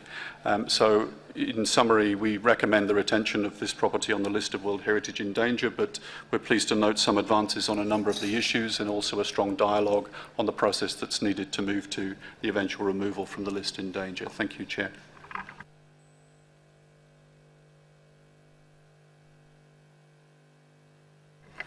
Thank you very much to the representatives of the IUCN and the World Heritage Center as well.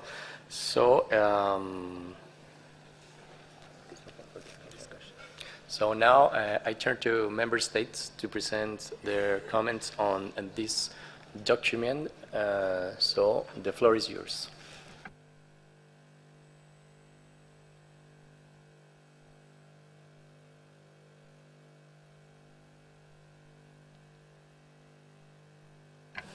So if we have no comments on this, we can proceed to adopt this decision. So draft decision 37-7A16 is now adopted.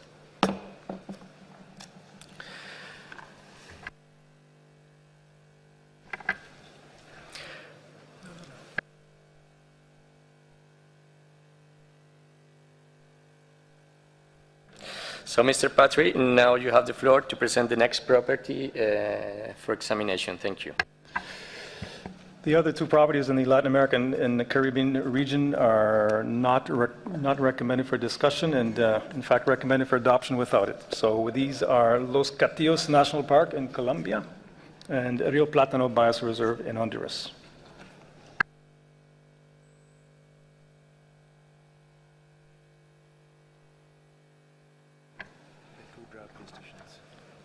So if there are no comments on this, we can proceed to the adoption of these draft decisions.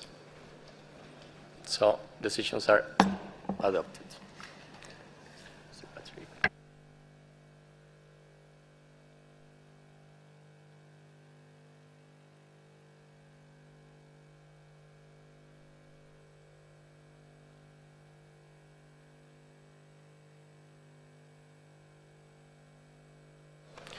So I now invite Mr. Guy Debonnet from the World Heritage Center to present the reports on the state of conservation of the natural properties located in the Africa region and open for discussion. So, sir, the floor is yours. Thank you very much, Mr. Chair. We start the review of the sites in Africa with the Manovo Gunda Sint Floris National Park in the Central African Republic. The World Heritage Center and IUCN note that the situation in this property remains extremely critical. They recall that almost all flagship species and large mammals have disappeared from the property due to poaching, and that based on the results of the 2010 inventory, IUCN has concluded that the outstanding universal value of the site has been lost. The World Heritage Center and IUCN consider that there still remains a very fragile potential for regeneration of this outstanding universal value based on the relict mammal populations in the hunting areas bordering the property. But this potential could be lost rapidly, as poaching also continues to impact these areas. In addition, the World Heritage Center and IUCN note that a new political crisis is affecting the country since the end of March, when the government in place was overthrown. No information has been received on the situation in Northern CER, nor on the impact of the crisis on the conservation activities in the site. However, we were informed that the tourism hunting companies, which were operating in the blocks around the sites, have suspended their activities, and so poaching pressure in these areas is likely to also be on the increase. As a result of the political crisis, the expert meeting, which was planned to develop an emergency action plan, again had to be postponed. It is proposed that if it's not possible to organize this meeting in the Central African Republic as a result of the political situation, it might be envisaged to organize it in a neighboring country. This workshop should also assess if it's still feasible to restore the outstanding universal value in view of the security conditions. The World Heritage Center and IUCN consider that if restoration cannot be started soon and the trends in the loss of wildlife in Northern CER are not reversed quickly, the World Heritage Committee will have to consider in the near future the possible removal of the property from the World Heritage List. They consider that in the meantime, the site should be maintained on the list of World Heritage in danger and subject to reinforced monitoring.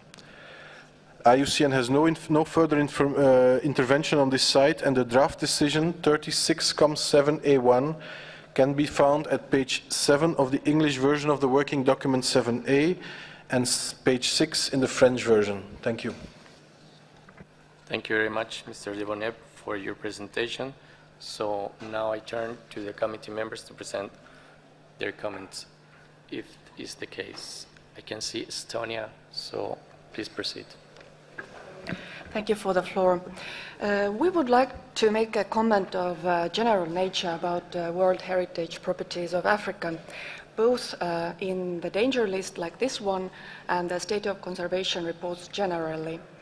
Right now, there seem to be three main critical issues that are common to these, and these are, first, security situations, secondly, increasing poaching, especially elephants and rhinos, and thirdly, increasing exploration and exploitation of natural resources. What we want to emphasize is that these issues are tightly connected to each other. And as concerns the second and third issue, we would also like to underline that these are not only the problems of the state parties in question, but the problems of the world and the international community. The fact is that the reason for these problems comes mainly outside of Africa. It is the international market and economy that causes them, and therefore we must feel responsible for it. This is something that we should bear in mind all the time when looking through all the decisions concerning problematic African World Heritage sites. So when speaking about reducing poaching or exploitation of natural resources, we must also think how all the state parties to the Convention could take all the possible measures for doing it in their countries. And when speaking about international cooperation in this field, one very concrete measure is strengthening the control for implementing CITES Convention, for example. Thank you. Thank you, Madam, for your comments. Is there any further comments on this item?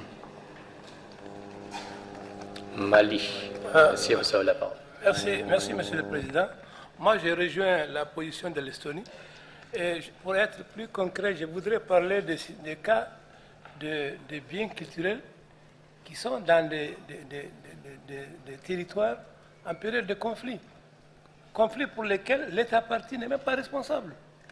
C'est des éléments qui viennent de l'extérieur et qui viennent envahir et détruire notre patrimoine. Je sais que l'État parti du Mali a la responsabilité de protéger ces sites, d'accord. Mais il y a quand même un certain nombre de cas de force majeure auxquels il faudrait vraiment réfléchir en cas de destruction du patrimoine. L'État parti n'est pas le seul responsable en période de conflit. Surtout des conflits qui viennent de facteurs exogènes, même pas de facteurs endogènes. Je vous remercie. Merci à vous, monsieur. Y a-t-il des autres commentaires sur ce point?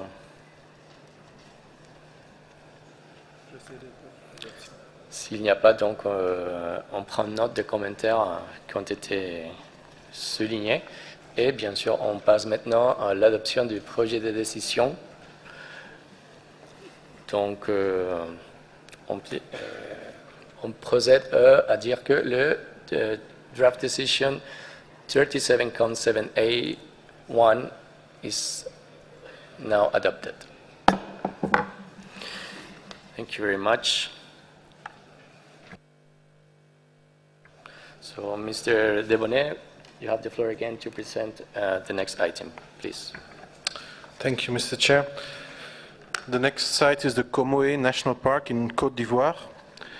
As requested by the committee at its previous session, an IUCN monitoring mission visited this property in January 2013, and IUCN will therefore briefly explain the conclusions of this mission.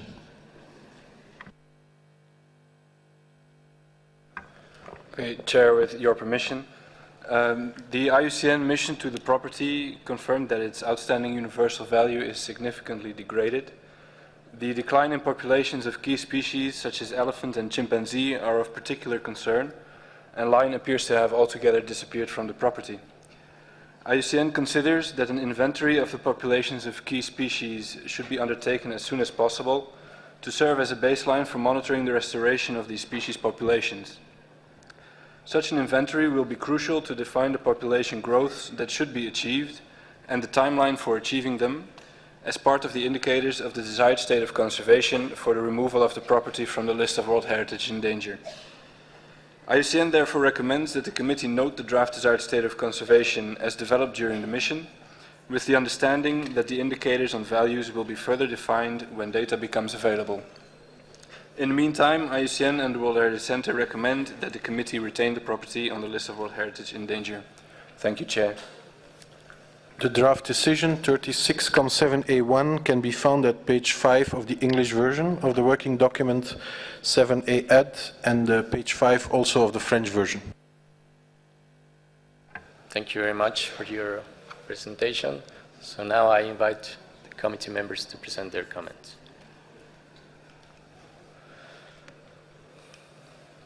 If not, we can proceed to the adoption of draft decision 37.7A2. So it is adopted. Mining permits, exploration permits. One for iron mining on its eastern boundary and one for nickel and cobalt, which is partially overlapping with the property. The World Heritage Center and IUCN are concerned about the cumulative impacts of these different mining activities, which they consider could constitute a threat to the outstanding universal value of the property. These impacts should be assessed through the different environmental impact assessments which are currently being undertaken. It is, however, crucial for the state party to ensure that these assessments look specifically also at the cumulative impacts of the different projects, including the indirect impacts due to the profound socio-economic changes these projects could generate. The mission therefore provided specific recommendations on the implementation of these impact assessments. The mission also noticed the progress accomplished in the implementation of some of the corrective measures by the two state parties, but considered that an important effort is still necessary to achieve the restoration of the integrity of the property and its long-term conservation. The World Heritage Center and IUCN recommend that the committee retain the property on the list of World Heritage in danger and adopt the revised corrective measures proposed by the mission and contained in the draft decision. In the absence of data on the current state of the biological values of the property, the mission was unable to define the desired state of conservation for removal of the property from the list of World Heritage in danger. And therefore, these value indicators should be defined as soon as an operational system for ecological monitoring of the property has been established. IUCN has no further intervention on this property, and the draft decision 36.7A3 can be found at page 10 of the English version of the working document 7A add, and also page 10 on the French version. Thank you. Thank you very much, sir. So now the floor is to the committee members to present their comments, if the case. I see none. So we can proceed to adopt the draft decision 37.783. So it is adopted. Mr. Devonier, please. Thank you. We now move to the properties in the Democratic Republic of the Congo, and we will start this review with the report on the general situation of the properties in DRC, which is item 9 in your working document, 7A add, on page 21 in the English and the French versions. Since the 36th session of the World Heritage Committee, the security situation in eastern DRC has gradually deteriorated further. Currently, only Salonga National Park is not affected by this upsurge of violence, as it is not located in the east, which is the zone of armed conflict. Linked to the insecurity, there is a clear resurgence of commercial poaching of elephants for ivory, which is decimating the elephant populations in the 5 properties. In response to the decision of the previous session, 36.7A36, The Protected Area Agency, ICCN, organized a meeting to assess the implementation of the commitments made at the Kinshasa Declaration, as well as the 3-year strategic action plan, which was adopted at the high-level meeting in January 2011. The meeting concluded that only about 30% of the action plan had been implemented so far, due to the political and security situation in the country. However, the State Party established the Interministerial Committee under the supervision of the Ministry for Natural Resources and Tourism, which was requested by the committee, to ensure the implementation of the action plan. In addition, the Mining Cadastre and the Protected Area Authority established a framework agreement to address the issues related to the attribution by the Mining Cadastre of mining concessions which overlap with several properties. Concerning oil exploration, the World Heritage Center and IUCN note that the State Party has so far taken no action to cancel the oil exploration concessions granted in Virunga National Park, and has not provided the information requested by the committee in respect to the oil exploration blocks which have been established in the Central Basin, some of which overlap with the Salonga National Park, another site. In addition, the World Heritage Center and IUCN have recently received information on a new project for a hydrocarbons code, which is currently before the Parliament in Kinshasa, and which would allow oil exploitation when it concerns public interest, also in protected areas, including in World Heritage properties. To this end, in April 2013, the World Heritage Center wrote a letter to the Minister of Environment to request him to ensure that the new code will ensure that the protection status of World Heritage sites is guaranteed. The World Heritage Center and IUCN recommend that the committee express its deep concern about this proposed legislation. Mr. Chair, IUCN also has a comment to make on this property. Thanks, Chair. So IUCN would firstly note the importance of support to the Democratic Republic of Congo on all of the issues that have been identified across all 5 of the natural World Heritage sites that are currently included on the list of World Heritage in danger. Amongst those issues, IUCN is seriously concerned about the resurgence of commercial ivory poaching, and we note that the data that was presented to the last conference of the parties of the CITES Convention, that's the Convention on Illegal Trade in Endangered Species, which was held in Bangkok in March of 2013 this year, shows that in 2011, 90% of the elephant mortality in the 5 World Heritage properties of the DRC was related to poaching. And IUCN notes that the problem of elephant poaching and this current resurgence of it is affecting many of the natural World Heritage properties in Africa more widely, and that matter will be raised under item 7B. Thank you, Chair. The draft decision 36Com7A9 can be found at page 22 of the English version of the working document and 7A add. Thank you, Chair. So the French is page 23 of the French version of 7A add. Thank you, Chair. Thank you very much for the information. So now I turn again to committee members to present their comments on this draft decision. I see none. So then draft decision 37Com7A9 is adopted.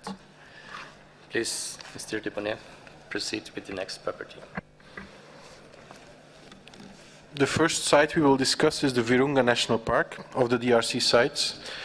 Of the 5 sites, Virunga is probably most affected by the security problems which have been impacting Eastern DRC since April 2012. The property has been the battlefield between the Congolese army and different rebel groups, notably the rebels from the armed group M23. In addition, other militia groups are also occupying some areas in the park and its periphery. This situation has made the work of the management authority of the park extremely difficult. And since the previous session, again, 2 guards of the Park Management Agency, ICCN, were killed during the 2 attacks in the park. In spite of this difficult situation, the Park Authority is maintaining its teams on the ground to try to limit the impacts of the fighting on the property. Since December 2012, park staff is again patrolling the gorilla sector, which is in the hands of the M23 rebels. However, rangers have difficulty in accessing certain parts of the park, which are under control of other armed groups. At the end of March of 2013, the UN Security Council decided to deploy a new 3,000-strong intervention brigade as part of the MONUSCO peacekeeping mission in order to fight the armed groups in the east. As of September 2013, these troops will deploy in the region, including in the park, and it is feared that this could lead to renewed fighting in and around the park. UNESCO recently set up a meeting between the MONUSCO commander in Goma, the regional capital, and the chief warden of the park in order to establish direct communication between them in an effort to limit the impacts of this possible fighting on the site. Also, the oil exploration activities in the property by the company Soko have been hampered as a result of the security issues. And according to the information we received, the campaign for the gathering of aeromagnetic and aerogravimetric data has not yet started. With regards to the appeal of the committee to Total and Soko to subscribe to the commitment not to undertake any mining or oil exploration or exploitations within the boundaries of World Heritage properties, Soko responded in December 2012 that its exploration activities in the park were authorized by the Congolese government. To date, the World Heritage Center has not yet received a response from Total. In view of the security situation and the pursuit of the petroleum exploration, the World Heritage Center and IUCN recommend maintaining the property on the list of World Heritage in danger and to continue the application of the reinforced monitoring mechanism. IUCN also has some comments on this property. Thank you. So IUCN would draw attention to the previously mentioned proposed hydrocarbon code, which would make it possible for oil exploitation to proceed within the park, and this constitutes a significant threat to the integrity of the park. In addition, the relevant minister responsible for environment, nature conservation and tourism in a press release has indicated that the government could consider degazetting, in other words removing protection from part of the park for oil exploitation if oil reserves were confirmed. IUCN is deeply concerned that the oil companies which are already exploring for oil inside the property are not operating at the highest international standards nor respecting the requests that this committee has made in that regard. And we therefore again would join the call on these companies to adopt the commitment to not explore or exploit oil inside World Heritage properties. Thank you, Chair. Thank you, sir, for your information. So now I turn again to committee members for the comments on this draft resolution. Je vois la France. Madame, vous avez la parole. Après le Mali. Merci, Monsieur le Président. Ce point avait déjà été abordé lors de la 36e session. Il a alors été pris note de l'engagement oral de Total de ne pas intervenir dans le périmètre. Lors de l'Assemblée générale des actionnaires du 11 mai, Total a indiqué, je cite, qu'il respectera la réglementation de la République démocratique du Congo ainsi que toutes les conventions internationales auxquelles il est soumis. La France encourage Total à établir également un engagement écrit. Je vous remercie, Monsieur le Président. Merci beaucoup, Madame. J'invite le Mali. Merci, Monsieur le Président. Je crois que c'est un problème récurrent qui nous revient chaque année et qui en réalité est lié aux questions fondamentales de développement. On a parlé d'exploitation minière. Ce n'est pas l'État. Le Congo ne décide pas, ou même si le Congo décide, le Congo n'a pas les moyens technologiques d'exploiter. Il faut, je crois, chercher la solution là où elle se trouve. Sinon, même l'année prochaine, on va reconduire ces sites-là sur la liste du patrimoine en péril parce que l'État parti réellement n'a pas les moyens de trouver la solution à ces problèmes-là. Il faut le penser sous un angle de développement. Parce que le développement en Afrique, ce n'est pas la même chose qu'en Europe ou dans les pays développés. Les technologies viennent d'ailleurs. Les ressources exploitées, pour la plupart, retournent ailleurs. Donc je crois qu'il faut tenir compte de ça. L'Afrique, c'est 9% des sites inscrits sur la liste du patrimoine mondial, mais 50% sur la liste en péril. Ça veut dire grand-chose. Je crois qu'il faut qu'on tienne compte de ça, sinon même l'année prochaine, ces sites-là, on va dire, bon, les décisions, c'est ça, et puis on passe. Merci beaucoup, monsieur, pour vos commentaires. I can see Germany wishes to take the floor. Please, Ambassador. Thank you, Mr. Chairman.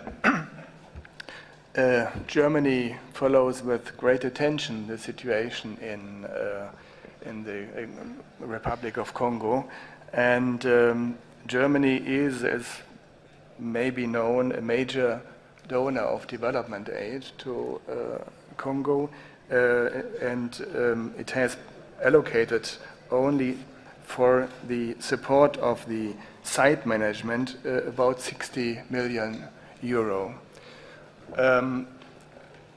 At the same time, the German parliament is concerned about the situation, especially of the Virunga Natural Park, and has adopted a resolution asking the German government to follow the situation closely. And our Minister of Economic Cooperation has written a letter recently to his counterpart in Kinshasa, asking him especially to make sure that the Republic of Congo will abide by the international obligations it has adopted. And we hope, and he did express his hope, that the Parliament will not change the legislation concerning mining in natural sites. Thank you. Thank you very much, sir, for your comments. Do we have additional comments on this? Je vois le Sénégal. Monsieur, vous avez la parole. Merci, Monsieur le Président. Nous avions déjà ce matin soulevé cette question. Il n'y a pas que Total là-bas, il y a une autre société qui s'appelle Soco, il y a d'autres qui ont pris des engagements. Mais il nous semble que la question elle est plus complexe que cela. Est-ce que les États n'ont pas le droit de faire l'inventaire de leurs ressources? Est-ce que c'est un droit ou pas? Je pense que entre savoir ce qu'on a et faire des exploitations, il y a une différence. Je pense qu'on devrait avancer dans le sens de l'encadrement de ces activités, être dans une posture proactive et non pas dans une posture conservatrice. Si on reste dans des postures conservatrices, c'est la loi du plus fort qui s'imposera aux États. Alors que si on est dans une logique prospective, on peut bien envisager, dans tous les espaces du monde, qu'on puisse faire l'exploration et l'inventaire des ressources. Je pense que le droit à l'inventaire est un droit universel et la plupart des pays développés ont déjà fait l'inventaire de la totalité des ressources de leur sol et de leur sous-sol. Merci. Merci beaucoup, monsieur, pour vos commentaires. Y a-t-il des autres commentaires des membres du comité? Germany, please, sir, please. Sorry for taking the floor once more on the same topic. I got the information that the WWF has additional information on this topic, and I would like to invite the chair to ask WWF to give us this additional information. Thank you. Thank you very much, Mr. Ambassador. So if the committee members agrees, I now turn to the WWF representative to take the floor. Please, Madame, proceed. Merci, Monsieur le Président. Monsieur, excusez-moi. Et je remercie l'Allemagne pour l'occasion de me donner, pour m'exprimer sur la question du Virunga. Je m'appelle René Ngongo, je coordonne le programme des industries extractives de WWF au Congo. Donc c'est à ce titre que je suis de très près tout ce qui se passe sur le Virunga. Et je parle de Virunga en tant que témoin de quelqu'un qui a grandi et qui connaît la valeur non seulement écologique de ce parc, mais aussi sa valeur économique en termes de potentialité énorme sur le tourisme, mais aussi en termes de retombées économiques de l'exploitation du poisson dans le lac Édouard, qui constitue le poumon économique dans cette région. Mais aujourd'hui, tout cela est menacé et les populations sont très inquiètes par la menace du pétrole. Virunga constitue pour nous un verrou parce que c'est un site, le premier parc d'Afrique créé en 1925, le premier site du patrimoine mondial, un site du Ramsar. Si aujourd'hui on explore et on exploite le pétrole au Virunga, tous les sites du patrimoine mondial en RDC seront exploités et menacés de disparition. Et Monsieur le Président, chers membres de ce comité, si cela arrive au Congo, c'est un précédent pour les autres sites du patrimoine mondial.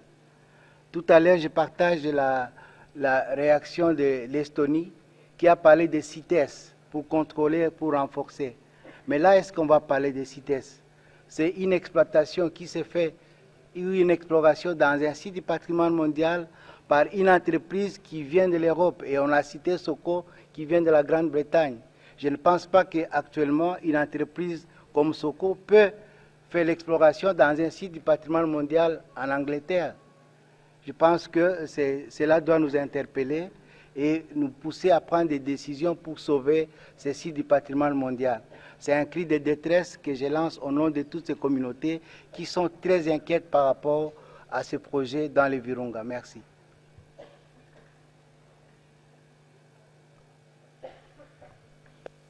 Merci beaucoup, monsieur, pour vos commentaires. Y a-t-il des autres commentaires sur ce point?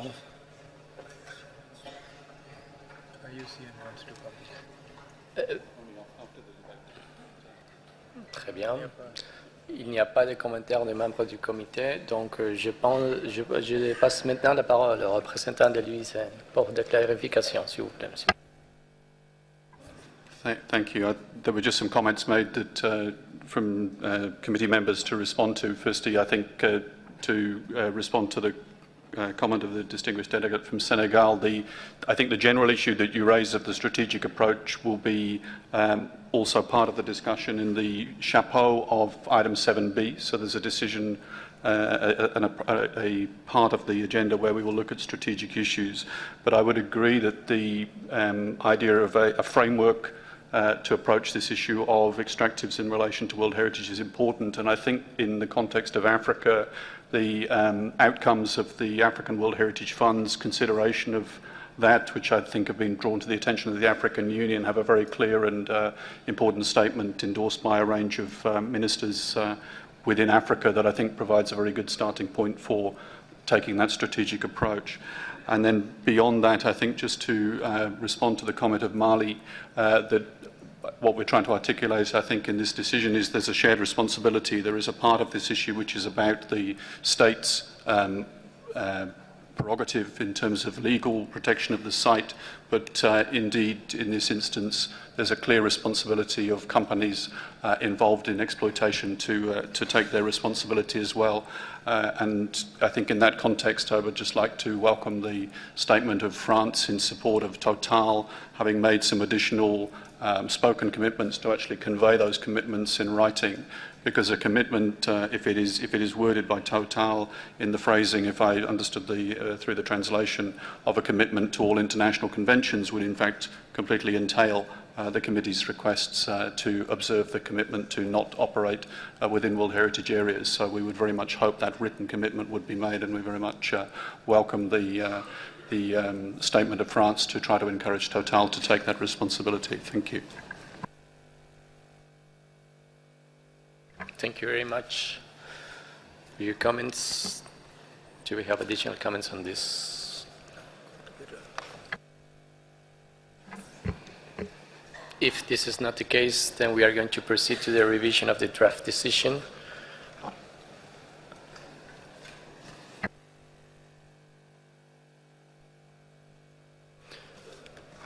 So may now I proceed to say that the draft decision 37,784 is then adopted? It is adopted.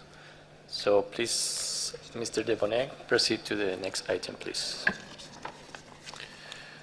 Thank you. The second site in the Democratic Republic of Congo we have proposed for discussion is the Okapi Wildlife Reserve. The committee will recall that on the 24th of June 2012, during the 36th session, the headquarters of the reserve suffered a violent attack by an armed group in which six people were killed, including 2 of the park guards, and 14 Okapi in captivity at the station were slaughtered. Also, the facilities and infrastructure of the headquarters were looted and destroyed by the rebels. Following the attack, a joint military operation of MONUSCO was launched to secure the area, and the park guards were able to return to the reserve at the end of August. Nevertheless, the security remains very problematic. As recently as June the 2nd, there was a new attack on one of the guard posts by the same group, which was responsible for the attack last year. It is not clear if there have been any casualties so far, but following intervention by UNESCO, MONUSCO decided to deploy a mobile brigade to the reserve to avoid a new attack on the park station. As a result of the insecurity, park staff have lost control of the south of the reserve and the buffer zone. Poaching is again increasing, and some artisanal mining sites, which had been closed by the park authorities, have been reopened. It was also not possible to undertake the reactive monitoring mission, which was requested by the World Heritage Committee because of the security issues. The World Heritage Center and IUCN note that the results of the inventories of 2010 and 2011, which were published recently, show that the degradation of the outstanding universal value continues, despite the considerable efforts of the management authority to initiate the emergency plan for the reserve. They are concerned that with this return of the insecurity, the situation might aggravate further. They therefore recommend to maintain the property on the list of World Heritage in danger and also propose to reinstate the application of the reinforced monitoring mechanism to this site. IUCN has no further intervention on this site, and the draft decision 36,7A8 can be found on page 15 of the English version of the working document and page 20 on the French version. Thank you. Thank you very much, sir. Now I turn again to committee members to present their comments, if this is the case. If not, may I proceed to the adoption of the draft decision 37 com... Ah, le Mali. Je vois le Mali, s'il vous plaît, monsieur. Merci, Monsieur le Président. Monsieur le Président, j'ai l'impression qu'on est dans le même cycle de guerre, d'insécurité, de conflits. Et ce sont ces conditions-là qui, dans la plupart des cas, expliquent que des espèces sont en disparition, que des biens sont en danger. Alors, je reviens à la première réflexion que j'avais faite, c'est de savoir s'il ne serait pas intéressant de sortir un peu du cadre de la Convention de 72, de nous intéresser aussi à d'autres conventions pour voir ce qu'elles prévoient en matière de protection des individus, en matière de protection des biens naturels et culturels. Parce que les conventions ne se contredisent pas, ces conventions sont complémentaires. Moi, je pense qu'il y a lieu de mener la réflexion sur, si vous voulez, la partie de ces conventions-là qui prévoit aussi la protection des biens des personnes en période de conflit. Pour voir dans quelle mesure est-ce qu'on peut également sauver cette partie du patrimoine mondial, qu'il soit naturel ou culturel. Je vous remercie. Sinon, si on reste dans ce cycle-là d'insécurité et de guerre, les sites africains vont tomber un à un dans le patrimoine mondial en péril.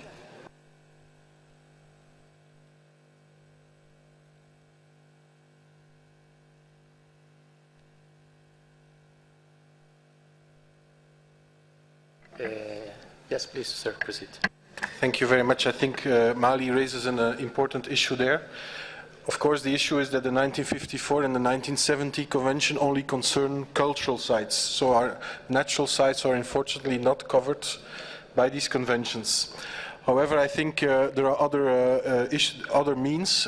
We all know that there has been a UN peacekeeping mission operating in DRC for many years. And we have always tried to engage a dialogue with the peacekeeping mission on trying to also include and make a special effort on the protection of the sites as part of their activities. There is a good justification for this because in the end, a lot of the armed groups actually operate from within the protected areas. The protected areas are like a safe haven for some of these groups where they also use natural resource exploitation to finance their operations. It is known in the DRC from the reports of the Security Council that most of the armed groups have been financing themselves by various resource exploitation activities, including illegal mining, artisanal mining, including poaching and ivory, and including other natural resource exploitation like wood exploitation in Virunga National Park. One of the issues that has always been a problem in that sense is that actually within the mandate of the peacekeeping mission in DRC there is no specific reference to the protection of World Heritage Sites, and so that is has been an obstacle to achieve a greater implication of the UN peacekeeping forces in the protection of the sites. I think the precedent that was achieved with Mali, wherein, if I understand well, in the mandate of the MINUSMAR, which was decided end of May, there was specific reference made to the the protection of the World Heritage properties. I think is a very important precedent, and we should use this to try to convince the Security Council to do this also in other cases. And in that sense, in the document 7b, we have proposed in the draft decision language to actually call on the Security Council to look at this issue also in other peacekeeping missions. Thank you. Thank you very much for your comments, sir. And if the committee members have additional comments on this. If not, of course, we take good note of all the comments that have been raised until now. So may now I proceed to the adoption of draft decision 37-7A8. So it is adopted.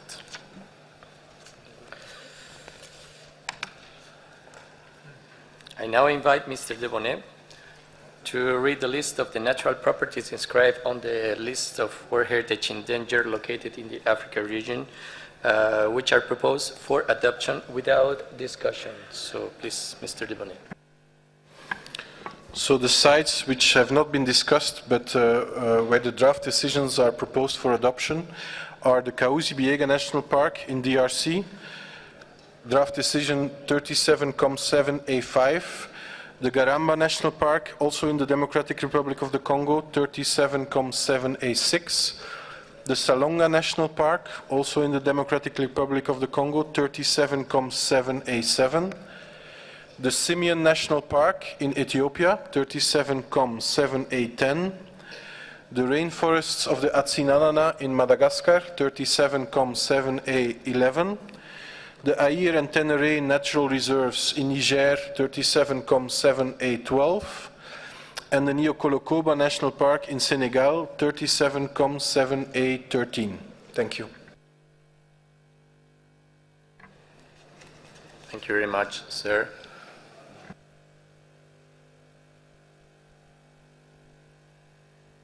So, with these remarks, now we proceed to the adoption of the draft resolution of those sites that were not proposed for discussion. So, I consider that those decisions are adopted.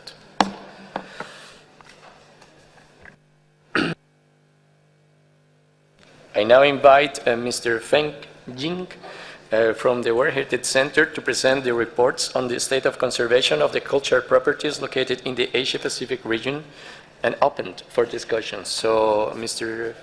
Jing, please proceed to this presentation.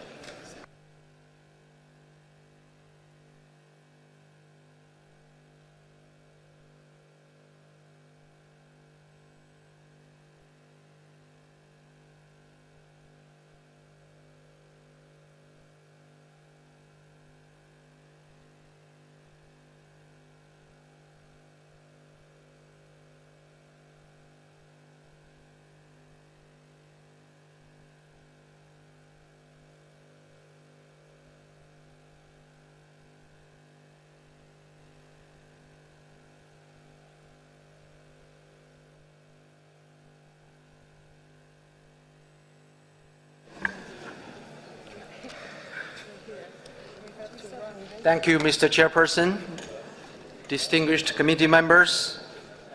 The summary of the state on the state of conservation of BAM and its cultural landscape can be found on pages 60 to 63 of the English version and pages 63 to 67 of the French version of working document WHC 1337-7A.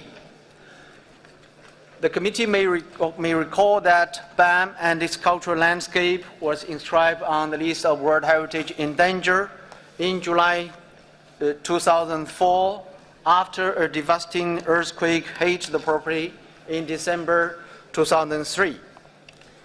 The benchmarks defined by the State Party on the corrective measures for the property were adopted by the committee in July 2007. Decision 31-7A22, as the desired state of conservation to be achieved by 2010. The boundary modification of the property was also adopted by the committee in July 2007. The conservation management plan was developed and finalized for the property in 2008 with funding support from Japan Founding Trust available at UNESCO. Meanwhile, conservation activities at the property was also implemented thanks to the support from Italian Founding Trust. In October 2011, a joint World Heritage Center and ICOMOS reactive monitoring mission visited the property and found that there are still some milestones to be completed by the State Party. A report on the state of conservation of the property was submitted by the State Party on 1st February 2013. The report has detailed significant progress made towards achieving the desired state of conservation and the implementation of remaining corrective measures as adopted by the committee. The achievements of the State Party, including implementation of recommendations of the committee and October 2011 monitoring mission, are summarized in the working document in front of you. No further information has been provided on this property since the distribution of working document. The World Heritage Center, ICOMOS, and ICROM recommend that the committee acknowledge the significant progress that has been made towards the implementation of the corrective measures identified for the property and commend the State Party, the international and the local communities on their commitment and dedication towards the preservation of this property. We are of the view that the State Party has addressed the work needed to complete the remaining corrective measures identified by the committee. Hence, we are proposing that to remove the site from list of World Heritage in Danger. Nevertheless, the Center and the advisory bodies note that BAM and its cultural landscape remains vulnerable, in particular the challenges in controlling illegal construction and effective protection of the buffer zone. This issue will remain a challenge and will always require particular efforts to develop guidelines to ensure stronger regulative measures in the buffer zone. Also, further progress should be made by the State Party with the implementation of the Conservation Management Plan, including the development of a visitor management plan for the property. In light of this, and thanks to the cooperative efforts and commitments by the international and local communities, the Center and the advisory bodies recommend that the committee may consider removal of the property from list of World Heritage in danger. Mr. Chairperson, ICOMOS will provide its comments on this property. Please, ICOMOS, proceed. Gracias, señor presidente. On 26 December 2003, a 6.6 magnitude earthquake struck Bam and the Kerman province, causing the devastating loss of human life and the significant destruction of the cultural heritage of the area. Soon after the event, the international community mobilized to identify a course of action to address the destruction at different scales. Bam was inscribed on the list of World Heritage and on the list of danger in 2004, and several corrective measures were identified. The immense commitment, the sustained efforts, and the commendable work done by the Islamic Republic of Iran, as well as the continued international support, created the conditions that enable the desired state of conservation to be met. Notwithstanding the considerable progress made, ICOMOS would like to underscore that there will remain many challenges to face in the coming years. This will entail considerable efforts and resources to ensure the sustainability of conservation and management measures in place. Of particular importance, as noted by the World Heritage Center before, will be the definition of development guidelines and criteria for interventions to ensure a balanced approach to conservation. BAM, like the terraces of the Philippine Cordilleras, Lahore, and many other properties that have been removed from the list of World Heritage in danger in past year, send important message to us, the heritage community at large. These properties illustrate the very spirit of the Convention, where conservation and protection of heritage places is prioritized and considered the driving force behind decision-making. These properties are also a model of how the list of World Heritage in danger can be used as a powerful tool to mobilize international solidarity and support for local communities and national authorities in their efforts to sustain and protect the outstanding universal value of properties. Thank you. Thank you very much, Madam, for your comments.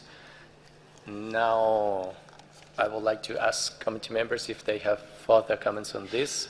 I see the delegation of Japan, so Japan. Thank you, Mr. Chair. Japan delegation would like to congratulate Iranian government on the successful removal of this very important site from endangered list, and also would like to highly praise its effort, tremendous effort to make it possible. Congratulations. Thank you. Thank you very much, Mr. Ambassador, for your comments. So if we are all in agreement, we can proceed to the adoption of this draft decision. So may now I assume that draft decision 37-7A31 is then adopted. And of course, I would like to congratulate the Islamic Republic of Iran for this effort.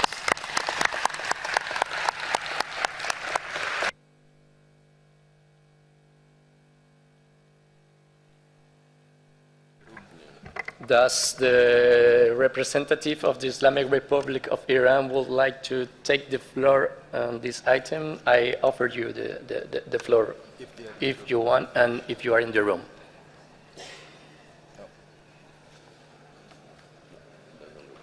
No representatives? Okay.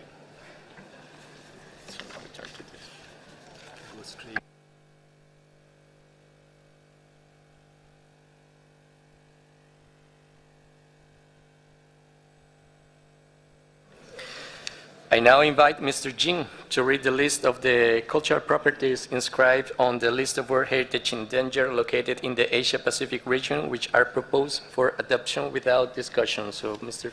Feng, you have the floor. Thank you, Mr. Chairperson. The following cultural heritage properties on the list of World Heritage in danger from the Asia-Pacific region and the relevant draft decisions will be adopted by the committee without discussion. They are, first, minaret and archaeological remains of Jam in Afghanistan, draft decision 37-7A.29. The next site is cultural landscape and archaeological remains of the Bamiyan Valley, also in Afghanistan, draft decision 37-7A.30. Thank you. Thank you very much, Mr. Jing. If there is no objection for the committee to take note of the state of conservation reports, now I declare the decisions read out adopted.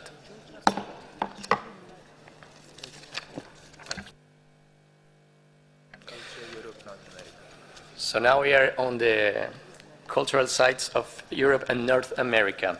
I now give the floor to the delegation of the Russian Federation to present to the committee the reason it wishes to open the state of conservation of the World Heritage medieval monuments in Kosovo. Excellency, Madam Ambassador, you have the floor, please. Уважаемые коллеги, спасибо большое. Наше предложение было открыть, но не дискутировать этот вопрос, а отложить до следующей сессии, так как мы делали в предыдущие годы. Значит, я хочу напомнить о том, что многое, что сейчас происходит, в частности, по части консервации и сохранения объектов Косово.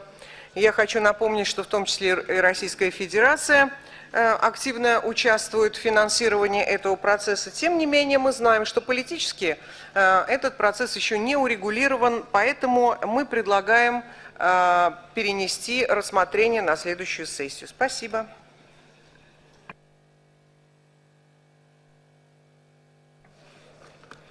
Thank you very much, Madam, for your comments. I recognize the delegation of India who wishes to take the floor. So, Mr. Ambassador. Thank you, Chair. I would support the statement, the request of the Russian Federation. I think in the fitness of things, we must leave this to the next session of the committee. Thank you very much, Mr. Ambassador. Now I give the floor to the representative of Germany. Please, Ambassador. Thank you, Mr. Chairman. I would like to join the previous speakers, the distinguished ambassadors of Russia and India, in asking to adjourn the debate on this issue until the next meeting of the committee. Thank you. Thank you very much for your comment, Mr. Ambassador. Now I turn to the delegation of France. Madame, vous avez la parole. Merci, Monsieur le Président. La France soutient la proposition faite par la Fédération de Russie. Merci, Monsieur le Président. Merci beaucoup, Madame. Et je vois l'Algérie. Monsieur, vous avez la parole. Merci, Monsieur le Président. L'Algérie soutient la proposition de la République de Russie. Merci. Merci beaucoup, monsieur. Je vois la délégation des Émirats arabes unis. Monsieur, vous avez la parole. شكرا سيد الرئيس. نحن كذلك نؤيد المقترح الذي عبر عنه المتحدثين قبلنا لخصوصيته. شكرا.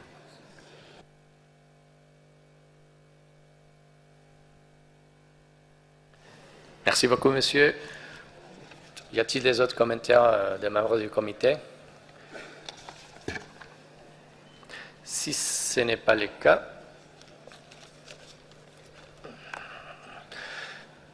so I now invite you to adopt the draft decision 37-7A34 concerning this property. And if there is no objection or further comments, we can adopt it. So it is.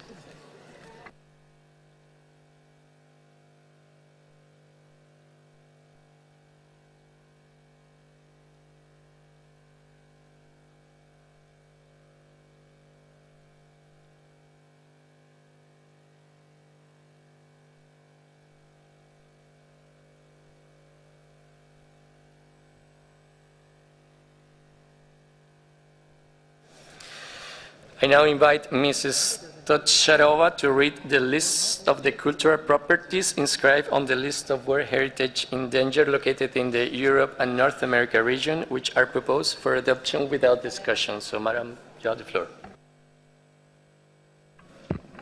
Thank you, Mr. Chairperson. The cultural properties in the region of Europe and North America, which are inscribed on the list of World Heritage in danger being adopted, the decisions of which are being adopted today without discussion, are the following: Bagrati Cathedral and Gelati Monastery, Georgia; City Museum Pshketa, Georgia; Liverpool Maritime Mercantile City. And this is the end of the list of cultural properties in the World Heritage in danger in the region of Europe and North America. Thank you.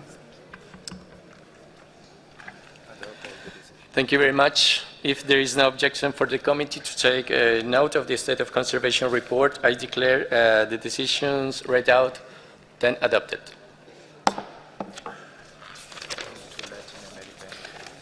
Thank you very much. I now invite Mr. Cesar Moreno Triana from the World Heritage Center to present the reports on the state of conservation of the cultural properties located in the Latin America and the Caribbean region and open for discussion. So, Mr. Moreno, you have the floor, please.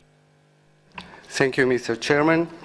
There are no SOC reports open for discussion, so I am going to read the list of the 4 World Heritage properties proposed in the Latin American and the Caribbean region and the relevant decisions adopted without discussion. Fortifications on the Caribbean side of Panama, Portobelo, San Lorenzo, Panama. The document 37.7a.36. Humberson and Santa Laura from Chile. Decision 37.7a.37. Chan Chan Archaeological Site from Peru. Decision 37.7a.38. Coro and its port from Venezuela. Draft decision 37.7a.39. Thank you, Mr. Chairman. Thank you very much, Mr. Moreno. If there is no objections for the committee to take note of the state of conservation reports, may I assume that we can adopt the decisions that were presented. So they are adopted. Now we move to the cultural sites of the Africa region.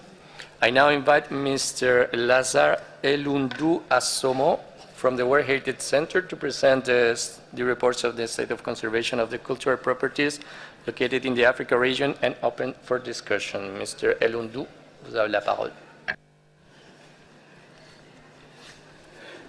Merci, Monsieur le Président. Je vais commencer par le bien Tombouctou.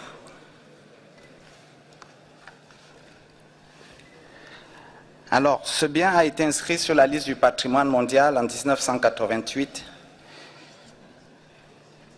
Vous vous souviendrez que lors de la 36e session, le comité a décidé d'inscrire ce bien sur la liste du patrimoine mondial en péril en raison de l'occupation des régions nord du Mali par les groupes armés, parce que les conditions optimales de leur protection n'étaient plus réunies et ceux-ci devenaient menacés par un danger prouvé, précis, imminent, en raison des premières profanations et destructions de mausolées en mai 2012. Et d'ailleurs, les membres du comité ont par la suite tous été témoins des destructions de mausolées qui s'en sont suivies au cours des jours qui avaient suivi la décision prise par le comité, confirmant ainsi les craintes de nouvelles destructions que l'ICOMOS et le Centre du patrimoine mondial et l'ICROM avaient exprimées. Depuis lors, l'UNESCO a réalisé un ensemble d'actions destinées à répondre aux décisions 36COM-B.106 et 36COM-B.107. Ces actions sont résumées dans le rapport qui vous a été transmis, mais je voudrais rappeler la création du compte spécial par la Directrice générale la réalisation de passeports et de cartes sur le patrimoine culturel du nord du Mali, la visite de la directrice générale à Tombouctou le 2 février dernier en compagnie du président de la France, l'organisation d'une journée de solidarité pour le Mali ayant abouti à l'élaboration d'un plan d'action pour la réhabilitation du patrimoine culturel et la sauvegarde des manuscrits anciens du Mali.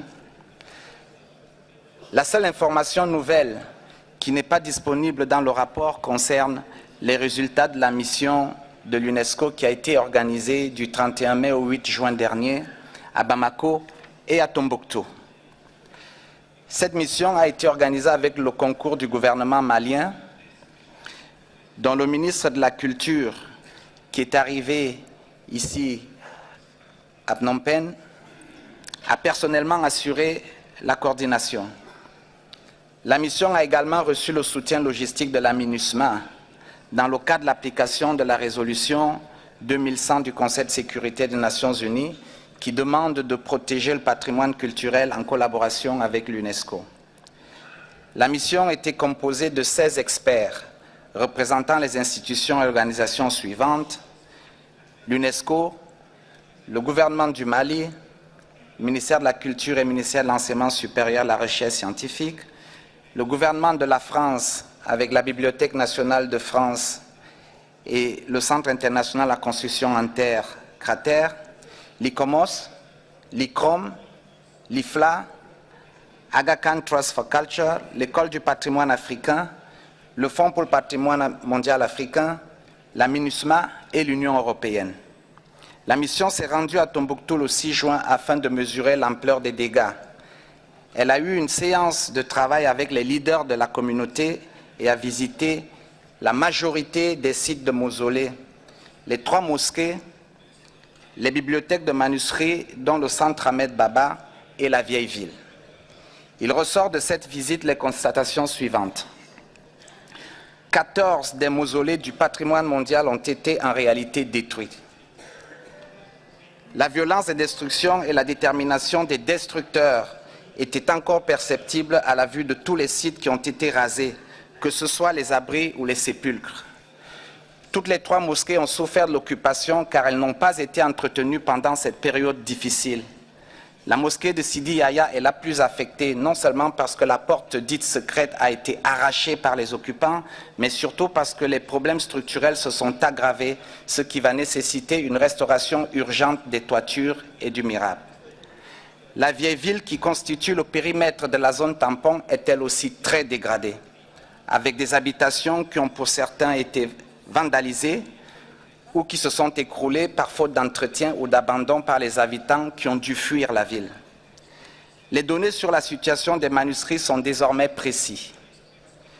4203 manuscrits ont été perdus, dont une bonne partie brûlée ou volée.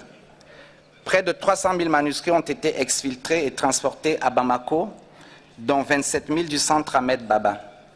Ceux-ci sont en besoin urgent de leur conservation physique, du fait des conditions climatiques humides différentes de celles plus sèches de Tombouctou.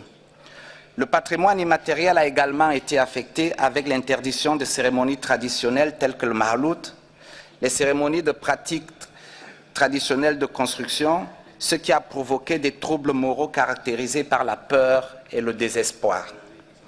L'autorité de gestion n'est pas encore devenue opérationnelle sur le site. En effet, une partie de son personnel n'est pas revenue à Tombouctou et ces nouveaux bâtiments en construction ont été complètement vandalisés. Enfin, je voudrais vous informer que les résultats de cette mission à Tombouctou ont été présentés lors d'un atelier national sur la protection renforcée des biens culturels du Mali qui s'est déroulé le 8 juin à Bamako. L'atelier a permis de définir un ensemble de priorités d'intervention et faire le point sur les appuis techniques et financiers possible. Je m'excuse d'avoir été long, Monsieur le Président, mais l'ICOMOS souhaite également faire un commentaire. Thank you, Chair. The devastation that is being caused to Timbuktu is, as you've seen, multifaceted. It's destroyed the fabric of many tombs It's resulted in the complete destruction of some 4,000 priceless manuscripts, which testified to the greatness of Timbuktu as a center of religion and learning, and whose scientific or religious contents we will now never know. But perhaps equally importantly, this devastation has disrupted the essential routine interaction between people and buildings, without which the mosques and the surrounding city would not survive. The mud, stone, and timber architecture of Timbuktu relies on regular seasonal maintenance. For the mosques, this is a time-honored communal work carried out according to long-standing skills and traditions. After a gap of 2 seasons, this work is now being revived for the mosques, starting with the replastering of the Sankore Mosque. For the buildings of the city, the situation looks less positive. Many buildings have been vandalized and some have been abandoned. The committee has for many sessions stressed the need for the city to be protected as an essential component for the mosques and also for its own inherent value. Currently, there is no management authority in place and thus no focus for reviving this extraordinarily important and complex city. The community is understandably anxious to make progress with rebuilding the tombs and have the skills and knowledge to do so. Nevertheless, there is a need for a reconstruction strategy, as recognized in the action plan, to be agreed at the commencement of this process so that all can say to future generations how it was done and who agreed. As a first step, the remains of the tombs need to be documented in dialogue with each of the families associated with them, and all known documentation assembled as a basis for moving forward. ICOMOS is available to support this process in any way it can. Thank you. Thank you very much, Madam, for your information. Now I turn to the committee members to present their comments, if this is the case. So the floor is yours. Je vois la France. Madame, vous avez la parole.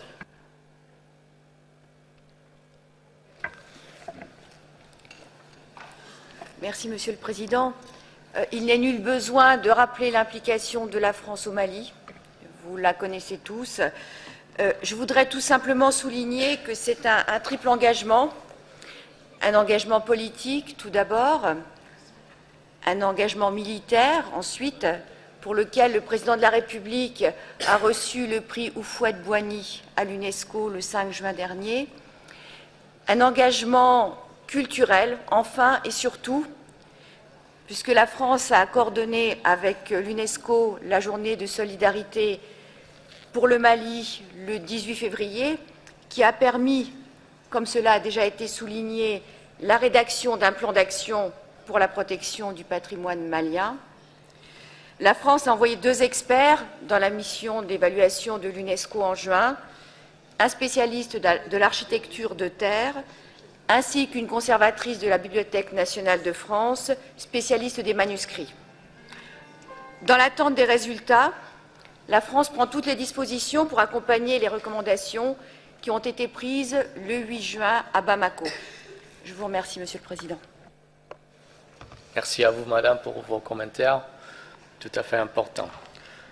Y a-t-il les autres commentaires de membres du comité sur ce sujet? Je vois le Sénégal. Messieurs, vous avez la parole. Merci, Monsieur le Président. Je commencerai par remercier la communauté internationale pour tout ce qui a été fait. Et en tant qu'Africains, nous avons une sensibilité particulière pour Tombouctou. On a souvent l'habitude de dire que l'histoire de l'Afrique est essentiellement orale. Or, Tombouctou a toujours prouvé le contraire.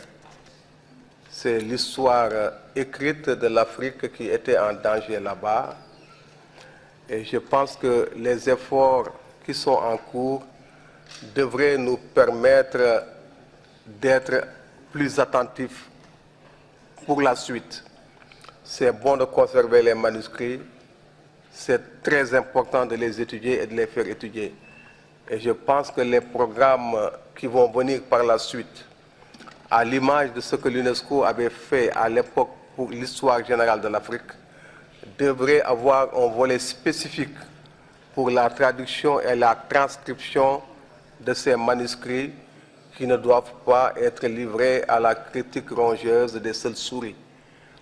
Je voudrais aussi peut-être qu'on donne la parole à l'État partie pour qu'ils nous disent où est-ce qu'ils en sont exactement à l'heure où nous parlons aujourd'hui. Merci.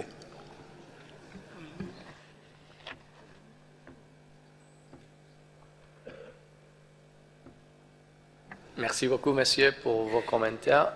Je vois l'Afrique du Sud. Vous avez la parole. Thank you, Mr. Chairman. Firstly, the delegation of South Africa would like to recommend the interventions that have been made so far in Mali.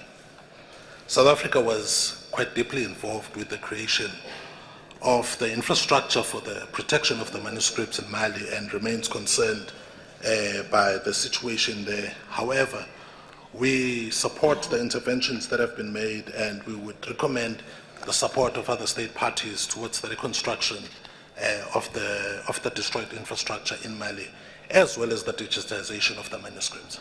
Thank you.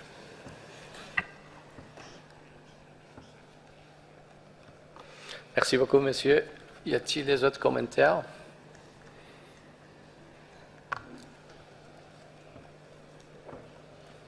Je vois le Mali. Monsieur, vous avez la parole. Merci, Monsieur le Président. Monsieur le Président, si nous prenons la parole ce matin, c'est d'abord pour remercier la communauté internationale, sincèrement, pour être vraiment au chevet du Mali. Parce qu'à un moment donné, on était de l'autre côté. On avait basculé entièrement, la vie avait basculé au Mali. Et à un moment donné, on se posait même la question de savoir est-ce que le Mali va continuer. Heureusement que les pays amis nous ont tendu la main. La France en première position, qui s'est engagée militairement.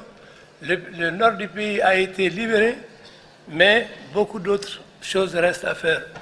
Je ne reviendrai pas, Monsieur le Président, sur l'ensemble de ces éléments, mais je voudrais souligner quand même quelques points forts de l'État parti du Mali. Nous avons choisi depuis l'année dernière à Saint-Pétersbourg délibérément de nous inscrire au patrimoine mondial en péril et au mécanisme de suivi renforcé. C'est tout simplement pour exprimer la volonté de l'État parti du Mali à une meilleure application de la Convention de 1972. Donc, les dernières informations qui ont été données sont justes. Ce sont les informations qui sont issues de la mission conjointe UNESCO-État du Mali. Pour l'instant, nous nous sommes dit que l'État parti fait face à deux éléments majeurs. Il y aura bientôt les résultats, les élections présidentielles en fin juillet, et ceci est également suivi par la saison des pluies. Donc face à ces deux éléments-là, on ne pourra pas faire d'action, et nous attendons d'un moment à l'autre les conclusions issues de la rencontre de Bamako. Je vous remercie. Enfin, je voudrais aussi, si possible, faire intervenir certains de nos amis de la Convention de 1954, en l'occurrence M. Gouz, qui a beaucoup fait dans le cadre de la sauvegarde de ce patrimoine. Je souhaiterais que, étant membre de la mission, que vous lui donnez la parole, Monsieur le Président.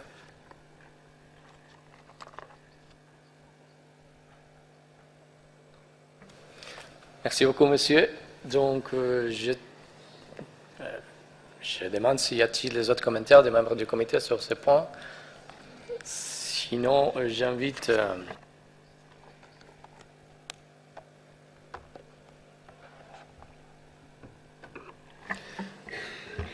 Merci. Donc, si vous me permettez, j'invite le président du comité de la convention de deuxième protocole de la convention de 54 pour présenter ses commentaires sur ce sujet. Monsieur, vous avez la parole.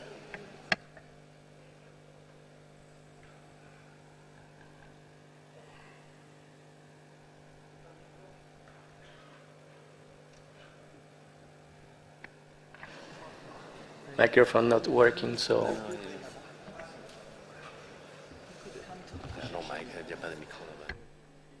Invite him to the podium. If you can come here to the podium, sir, please.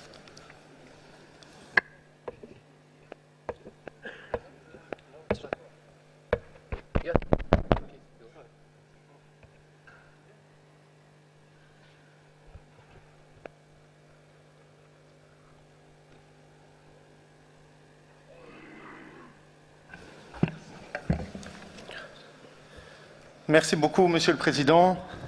Je remercie également la délégation du Mali de m'avoir proposé d'intervenir. Tout d'abord, je voudrais aussi remercier les autorités cambodgiennes pour l'excellent accueil que nous avons reçu ici. Je voudrais saluer l'action du Mali, puisqu'effectivement, dans la foulée des événements l'année passée, le Mali a aussi adhéré dans l'année même, en novembre 2012, au deuxième protocole à la Convention de 54 sur la protection des biens culturels en cas de conflit armé. Ce qui lui a permis notamment d'enclencher un mécanisme d'assistance au niveau du Fonds pour la protection des biens culturels en cas de conflit armé, qui a été actionné de manière tout à fait complémentaire par rapport au fonds d'urgence créé par l'UNESCO, et donc qui a été axé plutôt sur la protection et la sauvegarde de biens mobiliers dans les musées. En effet, notre second protocole, enfin la Convention de 1954, couvre la protection des biens immobiliers, mais également des biens mobiliers. Et je pense que quand on voit certains dossiers qui arrivent aujourd'hui sur la table, j'inviterai vraiment les États parties non seulement à ratifier le deuxième protocole, mais aussi à proposer des biens sur la liste de protection renforcée, ce qui permet de les immuniser en cas de conflit armé. Dernier point, le deuxième protocole prévoit des mesures de prévention et de sauvegarde en temps de paix, afin de couvrir tous les risques, qu'ils soient naturels ou humains. Et donc, la prévention des risques, la réduction des risques nous impose de créer davantage de liens de synergie avec le patrimoine mondial, l'ICORP, l'ICROM et l'UNISDR. Je pense que cette question est vraiment importante et au cœur de l'actualité et je vous remercie de votre attention. Merci beaucoup, monsieur, pour vos commentaires.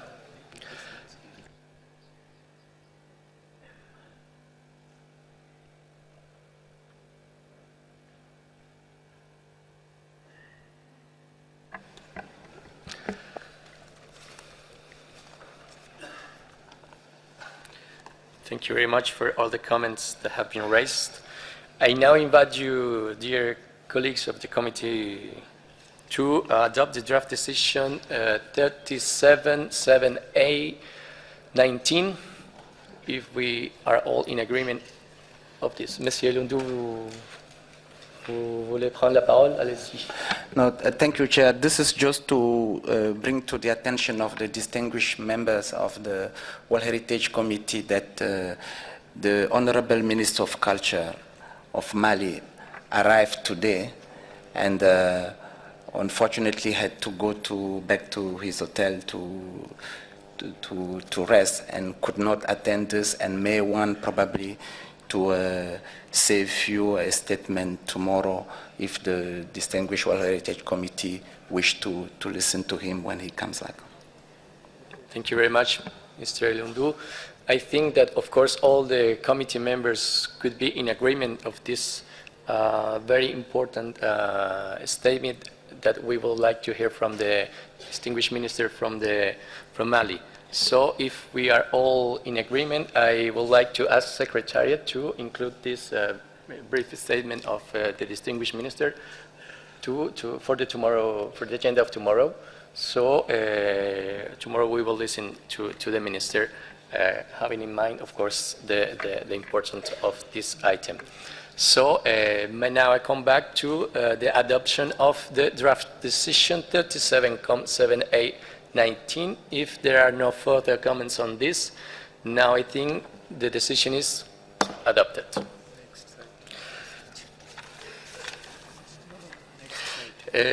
Monsieur Lundu, s'il vous plaît, si vous pouvez passer au prochain point de discussion. Merci, Monsieur le Président. Il s'agit du tombeau des Askia. Nous n'avons pas reçu de nouvelles informations simplement parce que les conditions de sécurité sont très progressives et la mission n'a pas pu se rendre sur le terrain.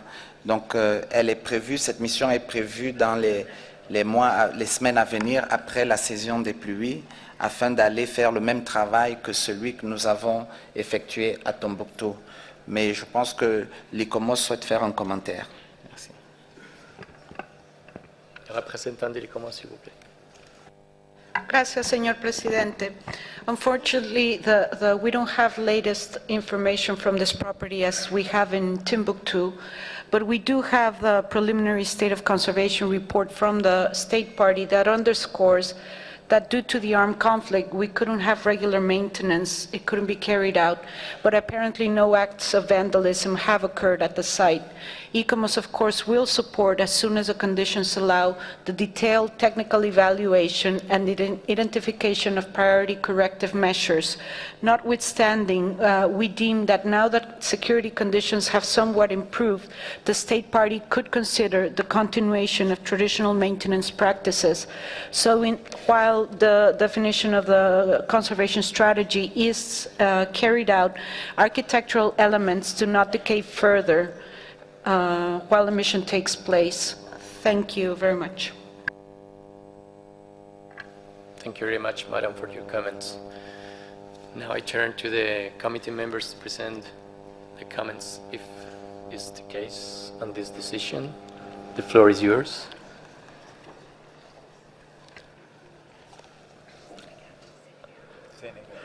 Le Sénégal. Messieurs, vous avez la parole.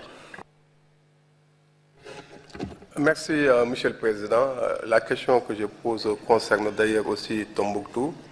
Tout à l'heure, le représentant du Mali a dit qu'en raison de la saison des pluies imminentes et d'un certain nombre de facteurs, qu'il sera très difficile d'agir en ce moment. La question que je voudrais poser, c'est est-ce qu'il y a des mesures conservatoires qui sont prises pour que les monuments détruits ne fondent pas pendant l'hivernage, par exemple? Parce que c'est une architecture de terre, c'est très sensible à l'eau. Est-ce qu'on a prévu un système, des bâches ou des choses comme ça pour stabiliser le temps que l'hivernage passe? Merci. Merci beaucoup pour vos commentaires, monsieur. Donc, je passe la parole à monsieur Lundou pour la clarification. Je remercie le distingué délégué du Sénégal pour cette question qui est effectivement très importante, que nous avons discuté avec les autorités maliennes qui vont organiser, si nécessaire, le plus rapidement possible, le crépissage annuel qui n'a pas été fait au cours des 2 dernières années dû à la situation de la crise. Donc, ça, c'est pour le cas du tombeau des Askia, où ils sont en contact avec les autorités qui commencent à arriver sur place pour voir dans quelle mesure il y aurait éventuellement des actions très urgentes à mener pour stabiliser ou en tout cas stopper les dégradations sur les toits des mosquées qui sont autour du tombeau des Askia, ou alors le tombeau lui-même. Pour revenir à Tombouctou tout à l'heure, effectivement la question des tas détruits se pose et il est envisagé de permettre à la communauté de mettre des moyens de protection temporaire afin que ces mausolées puissent passer l'hivernage et que le travail de documentation puisse se terminer et que la reconstruction puisse enfin commencer. Merci beaucoup, monsieur Lundou. Maintenant, je passe la parole au représentant du Mali. Vous avez la parole. Merci, monsieur le Président. Suite à la mission d'évaluation à Tombouctou, au sein de l'équipe, il y avait des architectes maliens et d'autres techniciens qui ont donc pris la mesure des choses.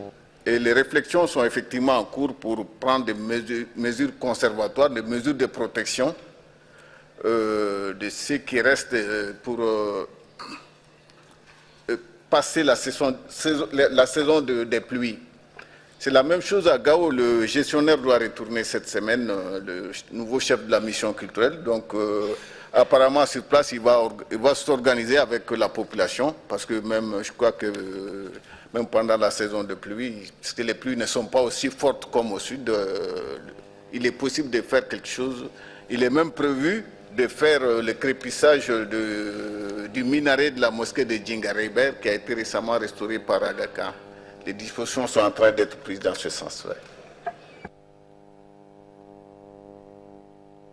Merci beaucoup, monsieur, pour vos commentaires. Y a-t-il des autres interventions sur ces points? Le Sénégal, monsieur, sur la parole. Merci, Monsieur le Président. Moi, je pense de manière plus précise à la mise hors d'eau. Est-ce que des dispositions sont prises pour mettre hors d'eau les ruines que nous avons vues?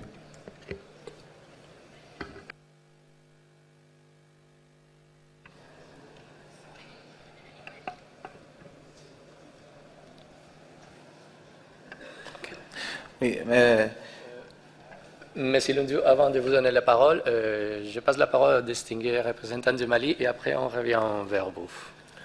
Le Mali. Oui, pour répondre à notre distingué représentant du Sénégal, je dirais que sur le terrain, il y a des dispositions qui sont prises par la communauté elle-même.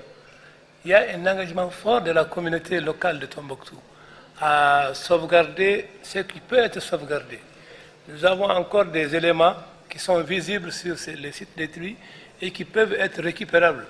Donc, de commun accord avec les responsables des mausolées, les imams des mosquées, parce qu'au niveau de chaque site, il y a un comité de gestion, cette communauté s'est engagée, si vous voulez, à mettre de côté ce qui peut être récupéré et être réutilisé. Dans certains cas, la communauté même a prouvé aux experts sur le terrain qu'elle est même prête pour la reconstruction. Elle n'attend que la réaction de la communauté internationale et de l'État partie du Mali. La communauté est fortement engagée. Merci beaucoup, monsieur, pour vos clarifications. Donc maintenant, je passe la parole à monsieur Lundu, s'il vous plaît. Merci, Monsieur le Président. C'est juste pour répondre au distingué délégué du Sénégal que des abris temporaires vont être érigés sur tous les sites qui ont été rasés, dont vous avez vu les détritus, l'état. La communauté a souhaité que la mission voie les sites en l'état de destruction et il est aussi de notre responsabilité que nous les aidions à construire ces abris temporaires le plus vite possible. Et ces mausolées sont situés dans des lieux sacrés, dans des cimetières. Et c'est important que ce soit la communauté qui prenne l'entière responsabilité de construire ces abris temporaires. Et c'est ce qui est effectivement prévu dans les semaines à venir. Merci. Thank you very much, Mr. Lundu. So, may now I proceed to the adoption of the draft decision. Of course, taking good note of the comments and clarifications that has been raised until now on this very important issue. So may now I proceed to the adoption of draft decision 37-7A20. If there are no further comments, the decision is adopted. Thank you very much. I now invite Mr. Elundu to read the list of the cultural properties inscribed on the list of World Heritage in danger located in the Africa region, which are proposed for adoption without discussion. Mr. Elundu, please. Merci, Monsieur le Président. Alors, nous avons les tombes des rois du Bouganda à Kassubi, projet de décision 37com 7A.21, et les ruines de Kilwa Kisiwani et de Msongom Nara, en République unie de Tanzanie, projet de décision 37com 7A.22. Merci beaucoup, Monsieur Lundu.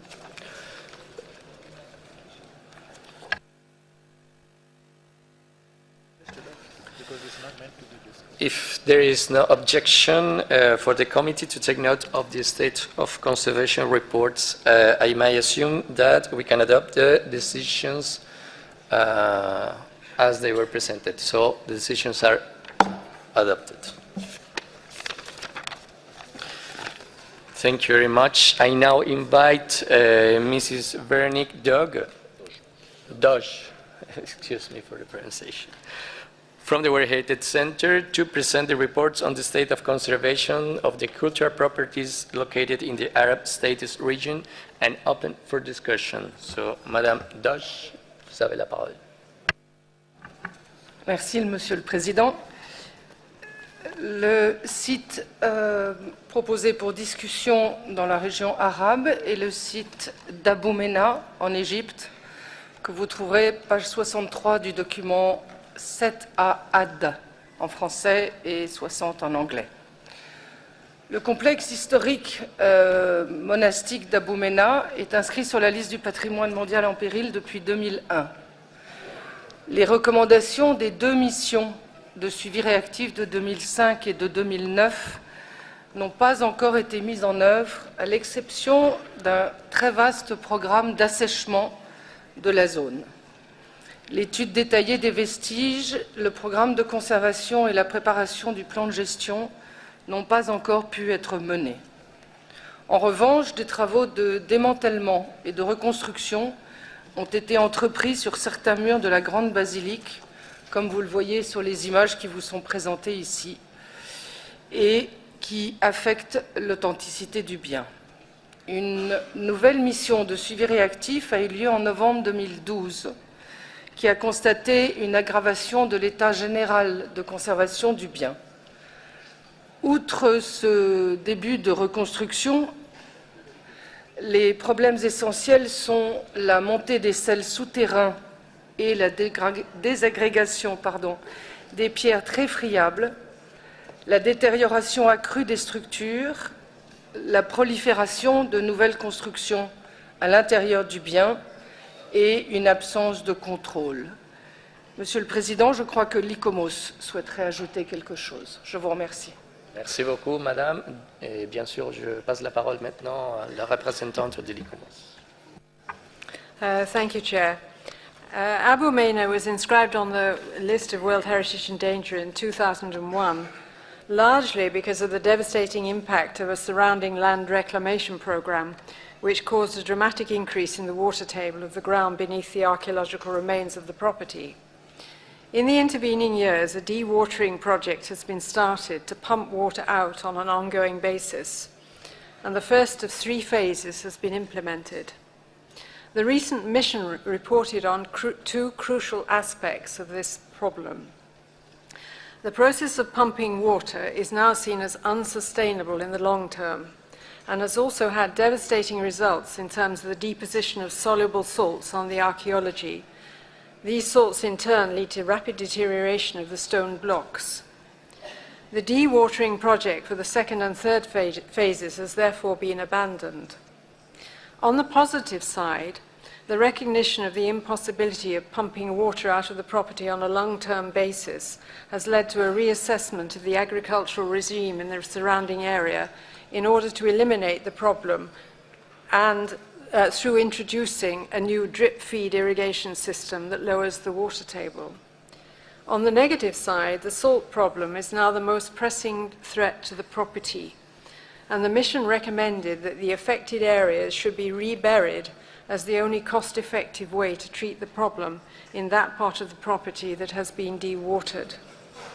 The mission also highlighted the importance of the property as a pilgrimage site that attracts large numbers of pilgrims, and the need for a visitor strategy to ensure that adequate and appropriate facilities for pilgrims are provided within an agreed framework that respects the main structures and particularly the basilica. Finally, the mission reiterated the need for basic surveys, conservation plans, and a management plan to be progressed so that work can be undertaken on the basis of adequate knowledge of the attributes of outstanding universal value. Thank you. Thank you very much, Madam, for your comments. Now I turn again to the committee members to present their remarks and comments on this issue. Ici, je vois le Qatar. Monsieur l'ambassadeur, vous avez la parole. شكرا سيدي الرئيس. نود أن نسأل الدولة الطرف ما هي الإجراءات التي تم تنفيذها وتلك المخطط لها لتحسين حالة الموقع. شكرا. Merci beaucoup, Monsieur l'ambassadeur. Avant de passer la parole à l'État parti, je passe la parole à la distinguée représentante de l'Allemagne. Monsieur, vous avez la parole.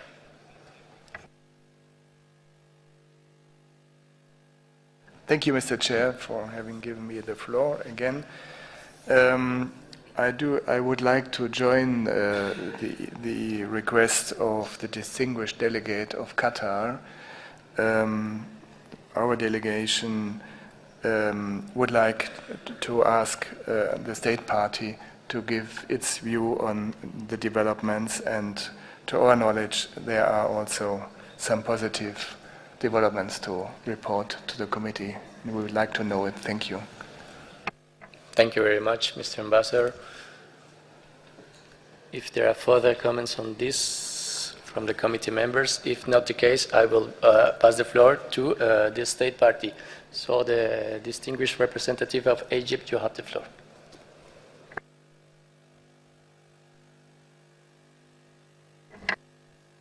Microphone not working. So if one of the committee members can... No, if one of the committee members can just give one seat or a microphone.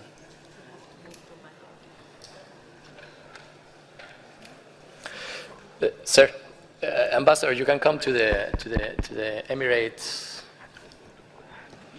to present your statement, please.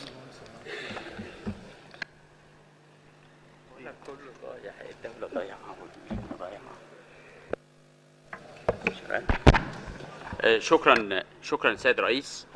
الإجراءات اللي اتخذتها مصر بشأن موقع أبو منة تم استقبال لجنة مشتركة من الإيكوموس ومركز التراث العالمي نهاية العام الماضي لمتابعة تنفيذ قرارات اللجنة في دورتها السابقة. تم تنفيذ مشروع تخفيض منسوب المياه الجوفية بمقدار 5.5 متر عمق في بعض المناطق و7 متر عمق على مسافة 300 فدان للبدء في أعمال الترميم والتجهيز لها، وانتهى المشروع بالكامل بتكلفة حوالي 50 مليون جنيه مصري، حوالي 10 مليون دولار أمريكي. تم إسناد مشروع الترميم بالمنطقة إلى شركة متخصصة للنظر في الأحجار التالفة والقطع الأثرية. بدأنا التنفيذ في تشييد سور حول الموقع بتكلفة حوالي أكثر من مليون دولار أمريكي. نعمل على تنفيذ مشروع لتشغيل طلمبات للحفاظ على منسوب المياه الجوفية بتكلفة حوالي 800 ألف دولار سنويا. تم الانتهاء من وضع تصميم مركز للزوار وتهيئة الطرق المؤدية للموقع. وهناك لجنة وطنية تم تشكيلها أخيرا على المستوى الوزاري للنظر في هذا الموضوعات، ومنها وضع توثيق كامل للموقع، إعداد موقع على شبكة الإنترنت، وترسيم منطقة خاصة للموقع، والعمل على إزالة المباني المخالفة التي تم تشييدها خلال السنتين الماضيتين. مع تحفظنا الكامل على الطابع السلبي الذي جاءت عليه صياغة مشروع القرار، إلا أننا نؤكد حرصنا الكامل على تنفيذ كافة ما تطلبه اللجنة بموجب مشروع القرار، ونأمل أن يتم نقل الموقع إلى قائمة التراث العالمي بمجرد الانتهاء من هذه الإجراءات خلال العام القادم. شكرا.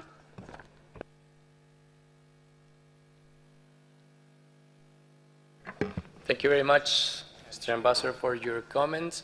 And now I give the floor to Algeria. Merci, Monsieur le Président. Donc l'Algérie, tout en souscrivant à l'essentiel du contenu du rapport et du projet de décision, ne peut s'empêcher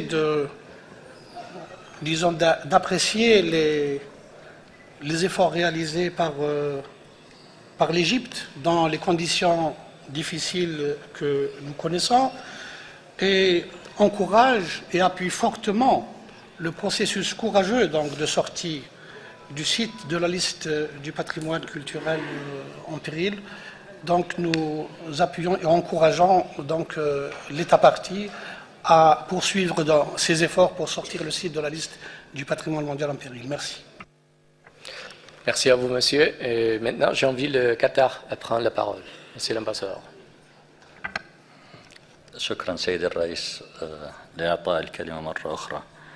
على ضوء ما سمعناه من سعادة سفير مصر، نقترح لدينا اقتراح لتعديل صيغة القرار لو سمحتوا لنا.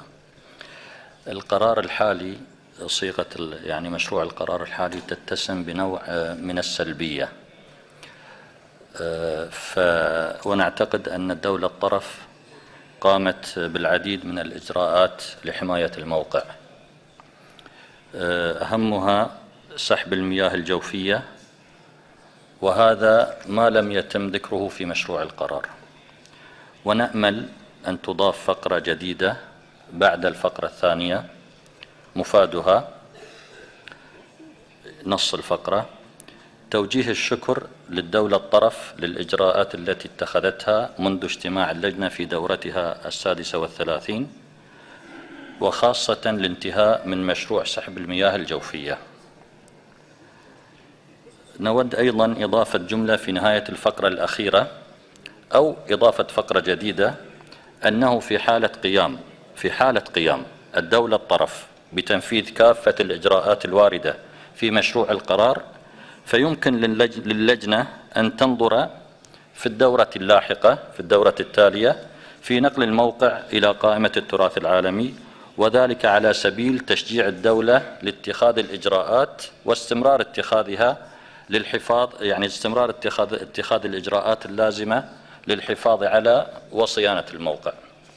وشكرا. Merci beaucoup, Monsieur l'ambassadeur. Je vous invite, en tout cas, si c'est possible, de nous adresser par écrit vos amendements afin qu'ils soient inclus sur le texte tel qu'il sera présenté sur les écrans. Donc, en vous attendant, je passe la parole maintenant à l'Irak. Monsieur, vous avez la parole. شكرا سيد الرئيس. نحن ندعم ونثمن الجهود التي قامت فيها مصر، ونؤيد ونؤكد ما طلب فيه سفير قطر بالحرف الواحد. شكرا جزيلا. شكرا. Merci beaucoup, monsieur. Now I invite to take the floor to the distinguished delegate of India. Please, Mr. Ambassador.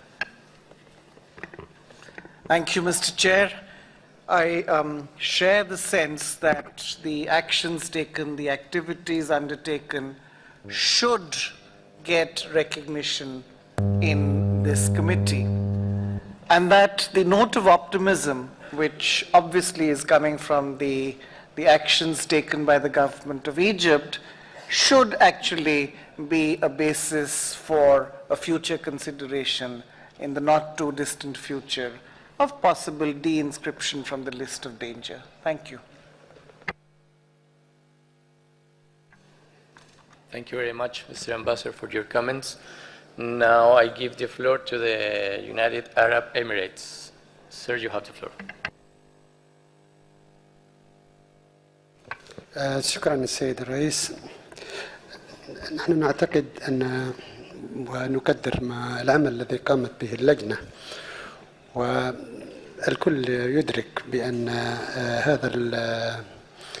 هذا الإجراء هو من باب حث الدول على الحفاظ على هذه المواقع التاريخية والثقافية كهذا الموقع، ولمدامة الدولة كما عبر مندوب مصر قد استشعرت مسؤوليتها بناء على تقرير اللجنة، فأن الغرض قد بدأ يتحقق وهناك إجراءات على الأرض بدأ تنفيذها. لذلك نحن نشجع هذه الجهود التي قامت بها وتقوم بها مصر. في النهاية هذا الموقع هو ملك لنا جميعا كبقية المواقع التراثية في العالم. نحن نؤيد المقترح القطري ونشيد بتدخلات بقية الأطراف التي عبرت عن موقفها. الإمارات تشارككم هذا الرأي.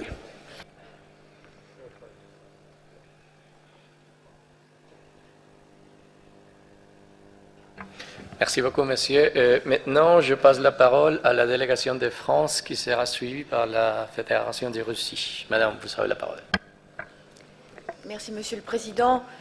Nous voudrions saluer les efforts qui ont été accomplis par les autorités égyptiennes et au vu des informations qui nous ont été communiquées, nous soutenons la proposition d'amendement faite par le Qatar. Merci, Monsieur le Président. Merci à vous, Madame. Maintenant, je passe la parole à la délégation de la Fédération de Russie. Madame l'ambassadeur. Спасибо большое. Уважаемые коллеги, Российская Федерация также приветствует те усилия, которые предпринимает Египет для консервации столь важного для всего человеческого объекта, как Абу-Мена, несмотря на те непростые условия политические, экономические, которые сейчас есть в этой стране. И мы хотели бы поддержать идею Катара, отметить в решении меры, предпринятые Египтом для консервации столь важного объекта. Спасибо.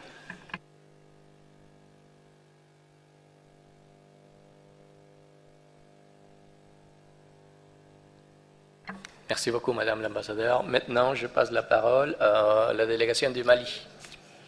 Merci, Monsieur le Président.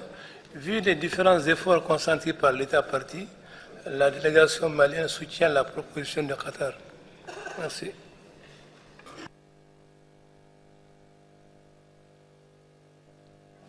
Merci beaucoup, monsieur. Et je passe la parole à la délégation de la Suisse, qui sera suivie par le Japon. Merci, Monsieur le Président. La Suisse aimerait également remercier l'État parti de ses engagements entrepris pour améliorer l'état de conservation de ce bien. Toutefois, nous devons noter qu'il y a des problèmes compliqués qui persistent, notamment les dépôts de sel qui menacent les structures archéologiques. Et également, il y a un plan de gestion qui doit être établi. Et c'est pour cela que nous sommes tout à fait d'accord d'intégrer un article dans la décision qui remercie et qui salue les efforts de l'État parti. Par contre, en ce qui concerne un futur retrait de la liste du bien de la liste en péril, nous pensons qu'il faut d'abord voir que l'état de conservation souhaité et qui a été défini auparavant doivent être atteints. Et c'est à ce moment-là qu'on peut commencer à discuter du retrait du bien de la liste du patrimoine en péril. Et je suis convaincu que les organisations consultatives, ensemble avec le Centre du patrimoine mondial, vont faire tout pour que cet état puisse être atteint dans le délai le plus bref. Merci, Monsieur le Président. Merci à vous, monsieur. Je suis sûr, bien sûr, que le secrétariat est en train de prendre bonne note de tous ces commentaires. Maintenant, je passe la parole à la délégation du Japon, Monsieur l'ambassadeur. Thank you, Chair. Upon the information now provided by the Egyptian delegation, Japan would like to support the Qatari proposal. Thank you. Merci beaucoup, Monsieur l'ambassadeur. Maintenant, je passe la parole à la délégation de l'Allemagne. Thank you, Mr. Chairman. I would like to express our support for the spirit of the draft amendments proposed by the distinguished delegate of Qatar, but I would like to call on the committee to be consistent in the wording of the decision. We have in para 8 the wording also regrets that no progress has been made in recent years and so on. So if we want to recognize the progress which has been made, this should be changed, and maybe we can integrate the new paragraph 3 proposed by Qatar into this sentence, something like also takes note of the progress that has been made in recent years, in particular the dewatering, I think it was, and encourage the state party to continue its efforts. And again, I would like to give to the consideration of the distinguished members of the committee whether it is necessary to have a new para 12 on a future decision which still is not, I mean, what can we say about a future decision? I would be more on highlighting the positive and streamlining the decision as proposed. Thank you. Thank you very much, Mr. Ambassador. And now I would like to invite the Secretariat and the Rapporteur to put on the screens the amendments as they were presented, since we are, of course, discussing on the text. So please, Madame the Rapporteur.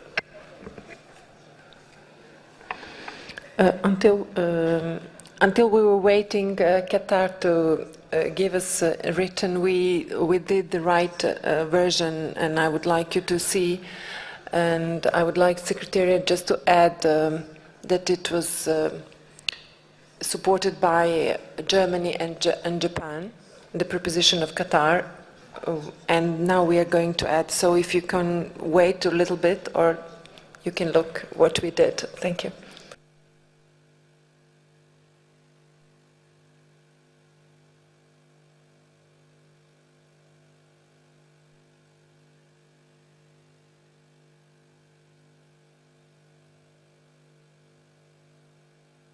There is a point of order of the Russian delegation, Madam.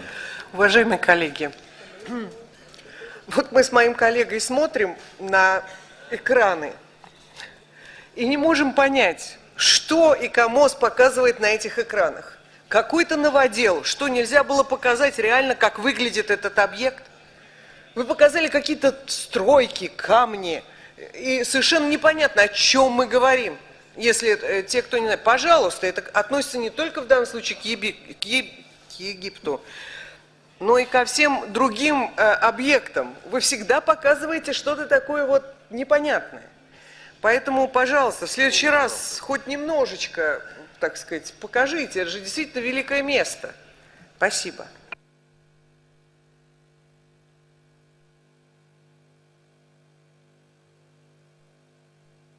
Thank you very much, Madam Ambassador. Again, I would like to ask Secretariat to try to put it on the screen, the text, for the revision of the committee members, please.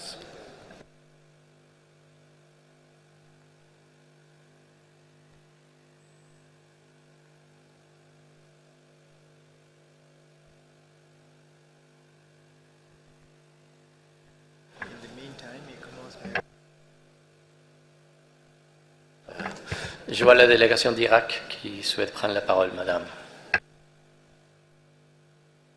اسم الدول التي دعمت هذا القرار منها العراق والهند ومالي، فيرجى إضافة أسماء الدول. شكرا.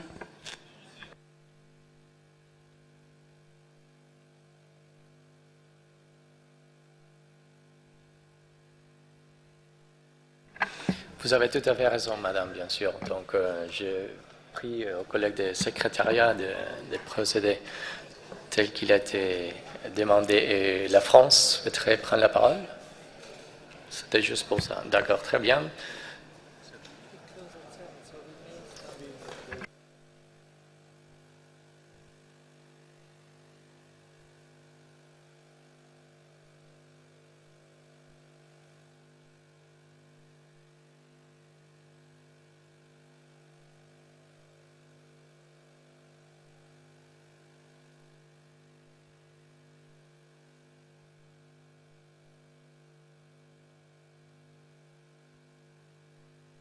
Okay, now the colleagues of the Secretariat, they are including on the text the proposed amendments. So in the meantime, if there are some further comments of the ICOMOS representatives, I would like to offer you the floor if you have some further comments on this.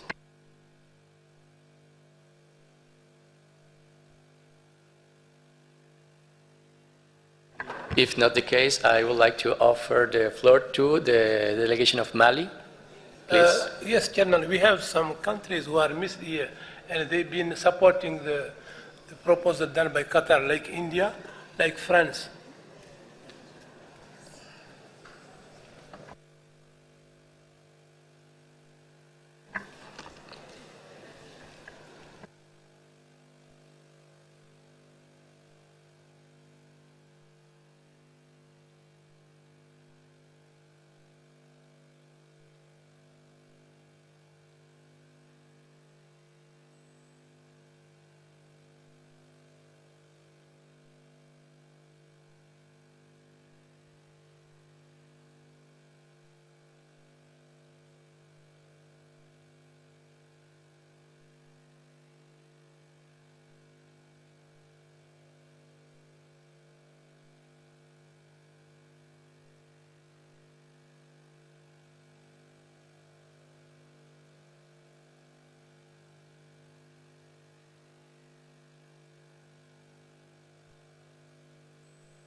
la représentante du Centre patrimoine mondial souhaite prendre la parole.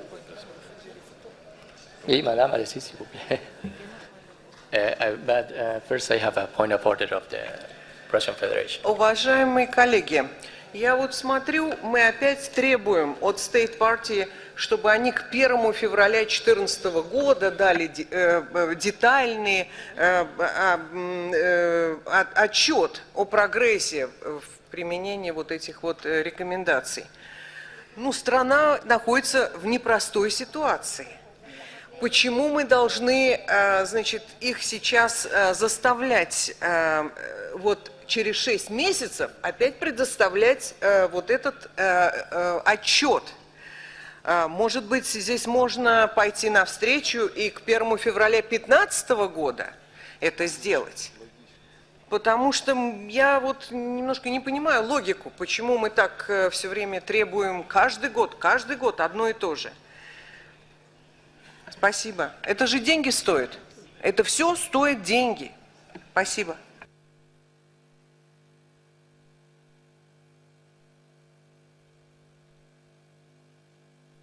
Merci beaucoup, Madame l'ambassadeur. Je passe la parole à l'Afrique du Sud. Et en attendant, bien sûr, toujours les collègues du secrétariat pour refléter les amendements.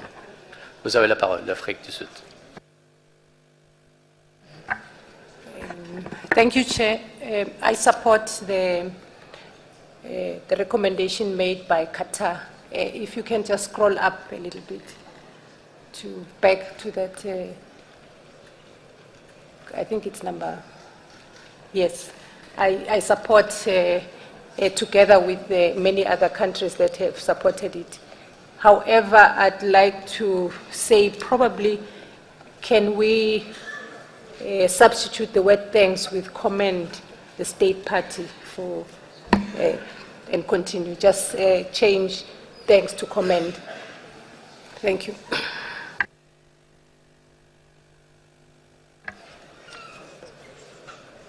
Thank you very much, Madam, for your comments. I see the United Emirates Arabs that would like to take the floor. So, sir, please proceed. شكرا سيد الرئيس. نظرا للظروف التي تمر بها مصر نظرا لما عرضه سعادة السفير من الجدية في بذل كل الجهود التي طلبت منهم، أنا أثني على المقترح الروسي في إعطائهم مهلة كافية لتنفيذ هذه المهمة إذا أمكن ذلك.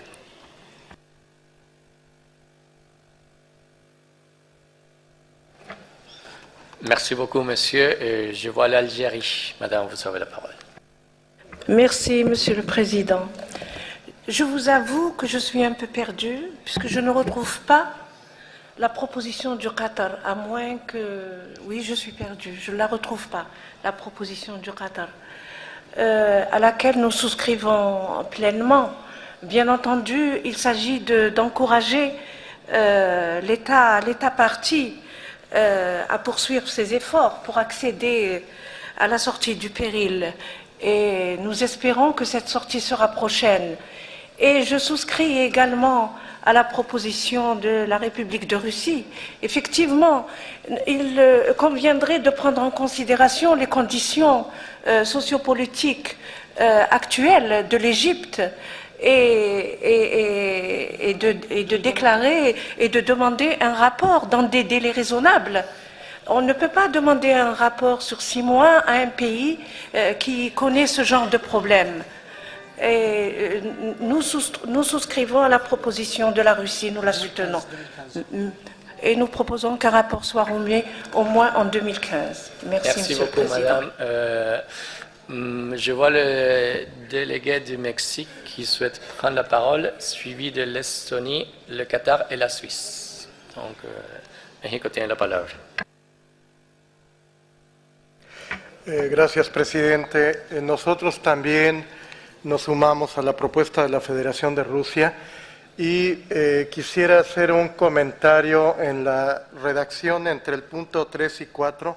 No sé si estoy leyendo yo mal, pero se está hablando de efectos devastadores, no sé si podrán bajar al punto 3, 4.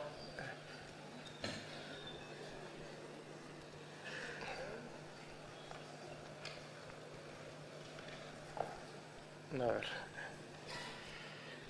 Se está metiendo una enmienda que está elogiando al Estado parte por los trabajos, pero está inmersa en puntos que habla sobre efectos devastadores, la necesidad de hacer un informe,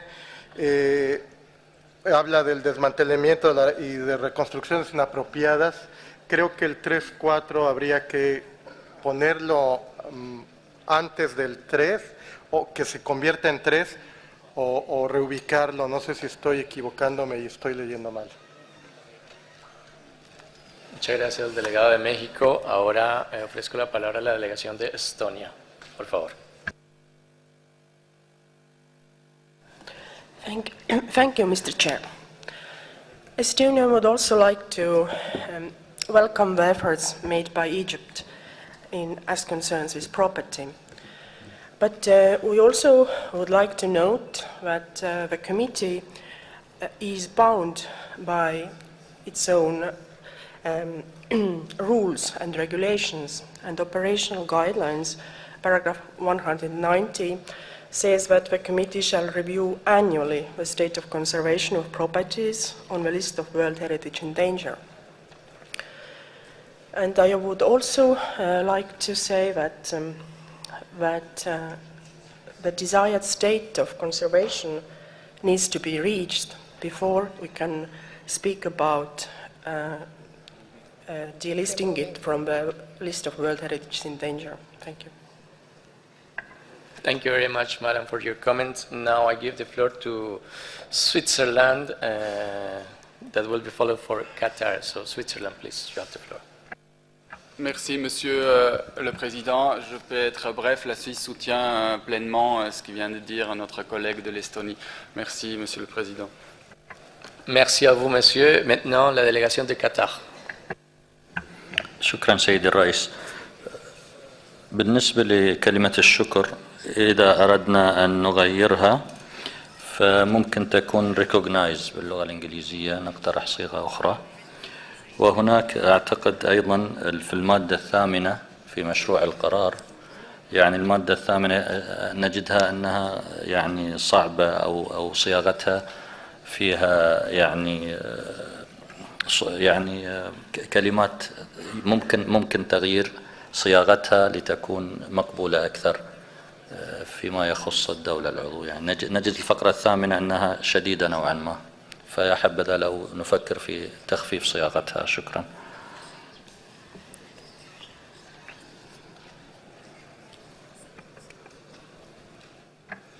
Merci beaucoup, Monsieur l'Ambassadeur. Now I would like to give the floor to the distinguished delegation of India that will be followed for the representative of ICOMOS that wishes to present some clarification. So please, Mr. Ambassador, proceed. Thank you, Chair. I agree with what has just been said. I mean, you would not submit an illogical boundary. That's the point. But if you go further down, it's not very clear that the committee is asking for something. If you go to the last paragraph, I'm all for automaticity of action, but I think the committee needs to do something. It needs to recommend, it needs to endorse, it needs to... At present, the committee is not doing anything. Somehow it's just happening by itself. So I think you need to look at that paragraph.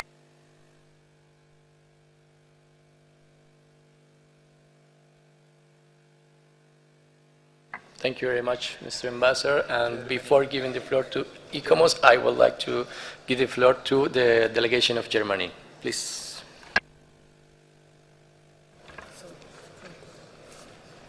No? Okay. Thank you, Mr. Chair.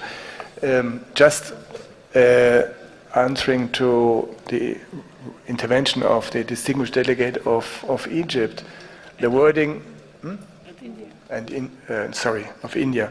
The wording we have proposed for former paragraph 8, now it's paragraph 7. In this wording, the committee takes note of progress and encourages the state party to continue its efforts. So here the committee takes position and takes action. I think this is, if we adopt this, then the Indian concern is included. Thank you. Thank you very much, Mr. Ambassador. Now I give the floor to the representative of ICOMOS for the clarifications. Please, Madam. Thank you, Chair. ICOMOS was merely wanting to clarify the requirements of the operational guidelines, which actually the delegate from Germany has already done, and also Estonia. Thank you. Thank you very much, Madam. India, please. I think your solution is paragraph 11, which is hanging, which is not nice, is actually a part of paragraph 9. Should the detailed progress, should those actions be taken, should the state party meet, then the property could be considered for removal. So you're actually, if you place it there, you will solve a lot of the problems. Thank you very much, Ambassador. Let me try to Spanish 1 second. Teniendo en cuenta los importantes comentarios que se han suscitado a propósito de este tema, Suiza quiere intervenir, quiere tomar la palabra en este momento. Entonces paso la palabra a la delegación de Suiza y después voy a hacer una propuesta. Suiza, por favor. Merci, Monsieur le Président. J'aimerais revenir sur ce qui est maintenant en français le paragraphe 13, la proposition du paragraphe 13, qui, à notre avis, devrait être biffé, car ce n'est pas, la condition n'est pour un retrait de la liste en péril n'est pas que l'État partie remplit les conditions, mais que l'état de conservation souhaité est atteint. Et si tel est le cas, le bien est automatiquement retiré de la liste en péril lors de la session du comité qui traite cette question. Donc ce paragraphe n'a pas lieu d'être et donc nous demandons qu'il soit supprimé. Merci, Monsieur le Président. Merci à vous, Monsieur. Ahora, teniendo en cuenta, como decía hace un minuto, los importantes comentarios que se han suscitado a propósito de este debate, así como la necesidad de que cada uno de ellos sea, por supuesto, reflejado de la mejor manera en el proyecto de decisión y teniendo en cuenta que no podemos ir punto de orden de la delegación de Rusia.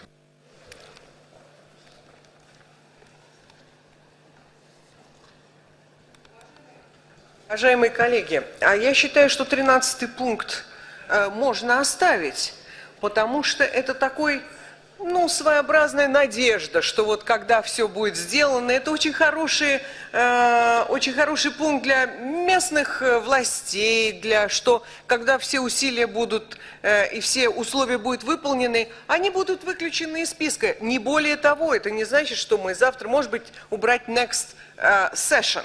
It's another story.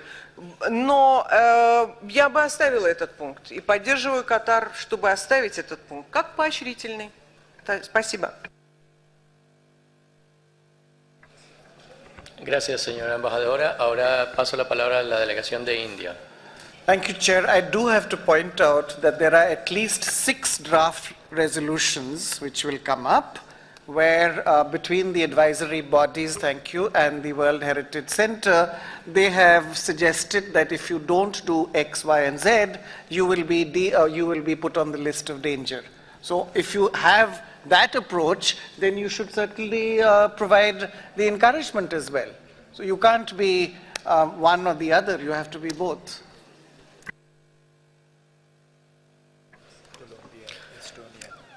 Thank you very much, Mr. Ambassador. The last speakers will be Estonia, followed by Colombia. So Estonia, please take the floor. Thank you, Estonia, Mr. please. Chair. We just wanted to comment that if we leave this paragraph 13, we should change the wording that instead of above-mentioned conditions, it should read desired state of conservation. Thank you. Thank you very much, madam. Teniendo en cuenta, vuelvo a señalar lo siguiente. Tenemos un problema y es que el tiempo se nos está agotando por el día de hoy. Insisto en que, por supuesto, los comentarios que se han generado son muy importantes y queremos, por supuesto, que sean reflejados de la mejor manera dentro del proyecto de decisión teniendo en cuenta cada uno de los comentarios que han sido presentados por cada una de las delegaciones, teniendo en cuenta, sin embargo, el problema técnico de que estamos llegando al final de la sesión de hoy. Entonces quisiera proponerles que la Secretaría tome buena nota, por supuesto, de cada una de las enmiendas y los comentarios que se están proponiendo dentro del texto, para que mañana a primera hora, si alguna de las delegaciones que está interesada, por supuesto, en este tema, se pone en contacto con el relator para llegar a un texto de consenso, entonces mañana a primera hora estaríamos aprobando este proyecto de decisión. Y entonces ahora paso la palabra a la Secretaría para que nos hagan algunos anuncios técnicos. Sin embargo, por supuesto, mañana tomaremos en cuenta los comentarios de las delegaciones que por el problema del tiempo en este momento no lo pueden hacer. Así que paso la palabra a la Secretaría para que nos des las informaciones complementarias. Thank you very much, Mr. Chair. There are two announcements for side events now. One is for the Japanese side event and exhibition, which takes place in the Champei room on the 3rd floor. And another one for now is from WWF, which is in the Romdul room on the 1st floor, which is the opening ceremony room on emerging threats to natural World Heritage Sites. Thank you, Mr. Chair. Thank you very much, Madam. So we will resume tomorrow morning at the delegation of India. Please, Ambassador. Thank you, Chair. I beg your indulgence because what I'm going to say, I think, has some bearing on tomorrow, and I think we should do that today to allow for the time. Sir, we actually have spent a day. We've spent time in hope and optimism. This is the 5th decade of the World Heritage Convention, and we've been moving towards a system where, in a very collegial fashion, the World Heritage Center, the advisory bodies, and member states are working towards making the convention more efficient, more transparent. Mr. Chair, I refer you to Rule 52 of the Rules of Procedure. The committee may suspend the application of any of the rules of procedure. And I ask you to look at rules 22.5, 22.6, and 22.7 of the same rules of procedure. Essentially, state parties are, at this point of time, not encouraged, not allowed to take the floor on issues, on nominations, on state of conservation reports that affect them. Over the past year, in fact, over the past 2 years, there have been discussions on this. Member states have asked for this. By and large, there has been a consensus, in fact, a growing consensus, that state parties must be allowed to represent their case. Mr. Chairman, I think that there comes a time when you must seize the opportunity. The hypocrisy which is inherent in asking other state parties to ask questions on your behalf is something that we need to, over time, do away with. We need to save time, and I think we will save time. We need to get a correct picture, and we need not to differentiate between state parties that are members of the committee and those that are not. So I would suggest that on an experimental basis, and at least till the rules of procedure, which of course a very competent group will look at, till that is done on an experimental basis, and to benefit, to review from the valuable experience that we will gain, that we carry out these actions of suspending rules 22.5, 22.6, and 22.7 of the rules of procedure. I believe, Mr. Chair, that we could do this on the basis of a 2/3 majority. You may not even need a roll call vote. You may do it by a show of hands. Mr. Chair, I think this is important enough so that we are ready and prepared for tomorrow, when the state of the conservation reports will be taken up, and of course, in due course, the nomination and inscription processes that will come after that. Thank you, Chair.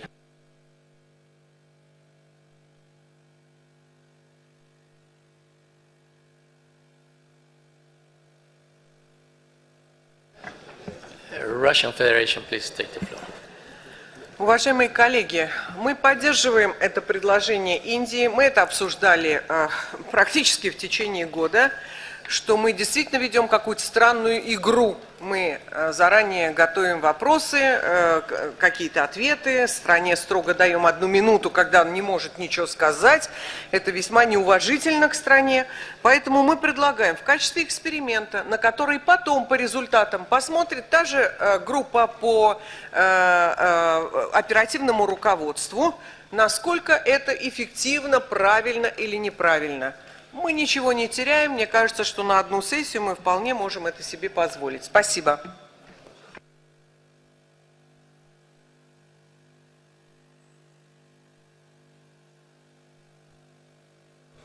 Thank you very much, Madam. Now I give the floor to Estonia. Thank you, Mr. Chair. Estonia do not agree with the proposal as made, for the simple reason that we are afraid we might lose credibility by doing so. And actually, there is nothing in the present rules of procedure under point 22, 5, 6, and 7 that actually forbids the state party to answer questions, specific questions. But what it forbids to do is to recourse to advocacy, and this is something that we have also witnessed. And I believe that this issue we are dealing with, it really comes from the issue of calendar, and it has boosted this very problematic tendency that countries indeed provide a lot of new information at the session, but we need to be aware that this cannot be properly evaluated on the spot by the advisory bodies and by the committee. Thank you. Thank you, Madam. Now I give the floor to the delegation of Germany, followed by Iraq and Algeria. Thank you, Mr. Chairman. I want to be brief because it's very late. Germany supports the intervention which has been just voiced by the distinguished delegate of Estonia. And anyway, Germany is not in favor of taking such a basic, major change decision just at surprise at night when we want to go to the Japanese exhibition. Thank you.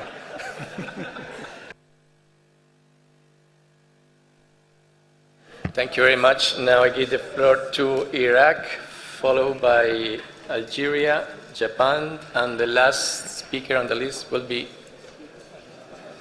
point of order of Russia. Madam, please. Дорогие коллеги, спасибо большое. Как раз я считаю, что сейчас ничего обсуждать не надо. Это дано вам на осмысление, и завтра мы вернемся к этому вопросу. Я думаю, мы быстро решим, что делать. Зачем сейчас это обсуждать? Это как повод подумать. Спасибо.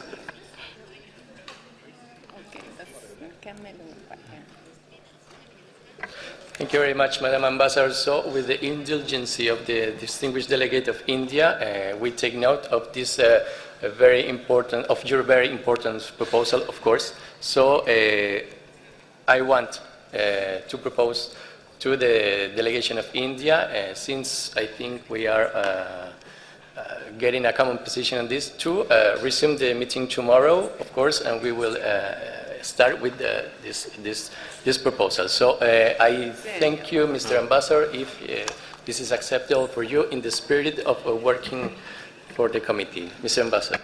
Thank you, Chair. I was proposing food for thought. The distinguished delegate of Russia proposed thought for food. I think we can do both and do it tomorrow morning. Thank you, Chair. Thank you very much. Then we will resume tomorrow morning. Thank you very much.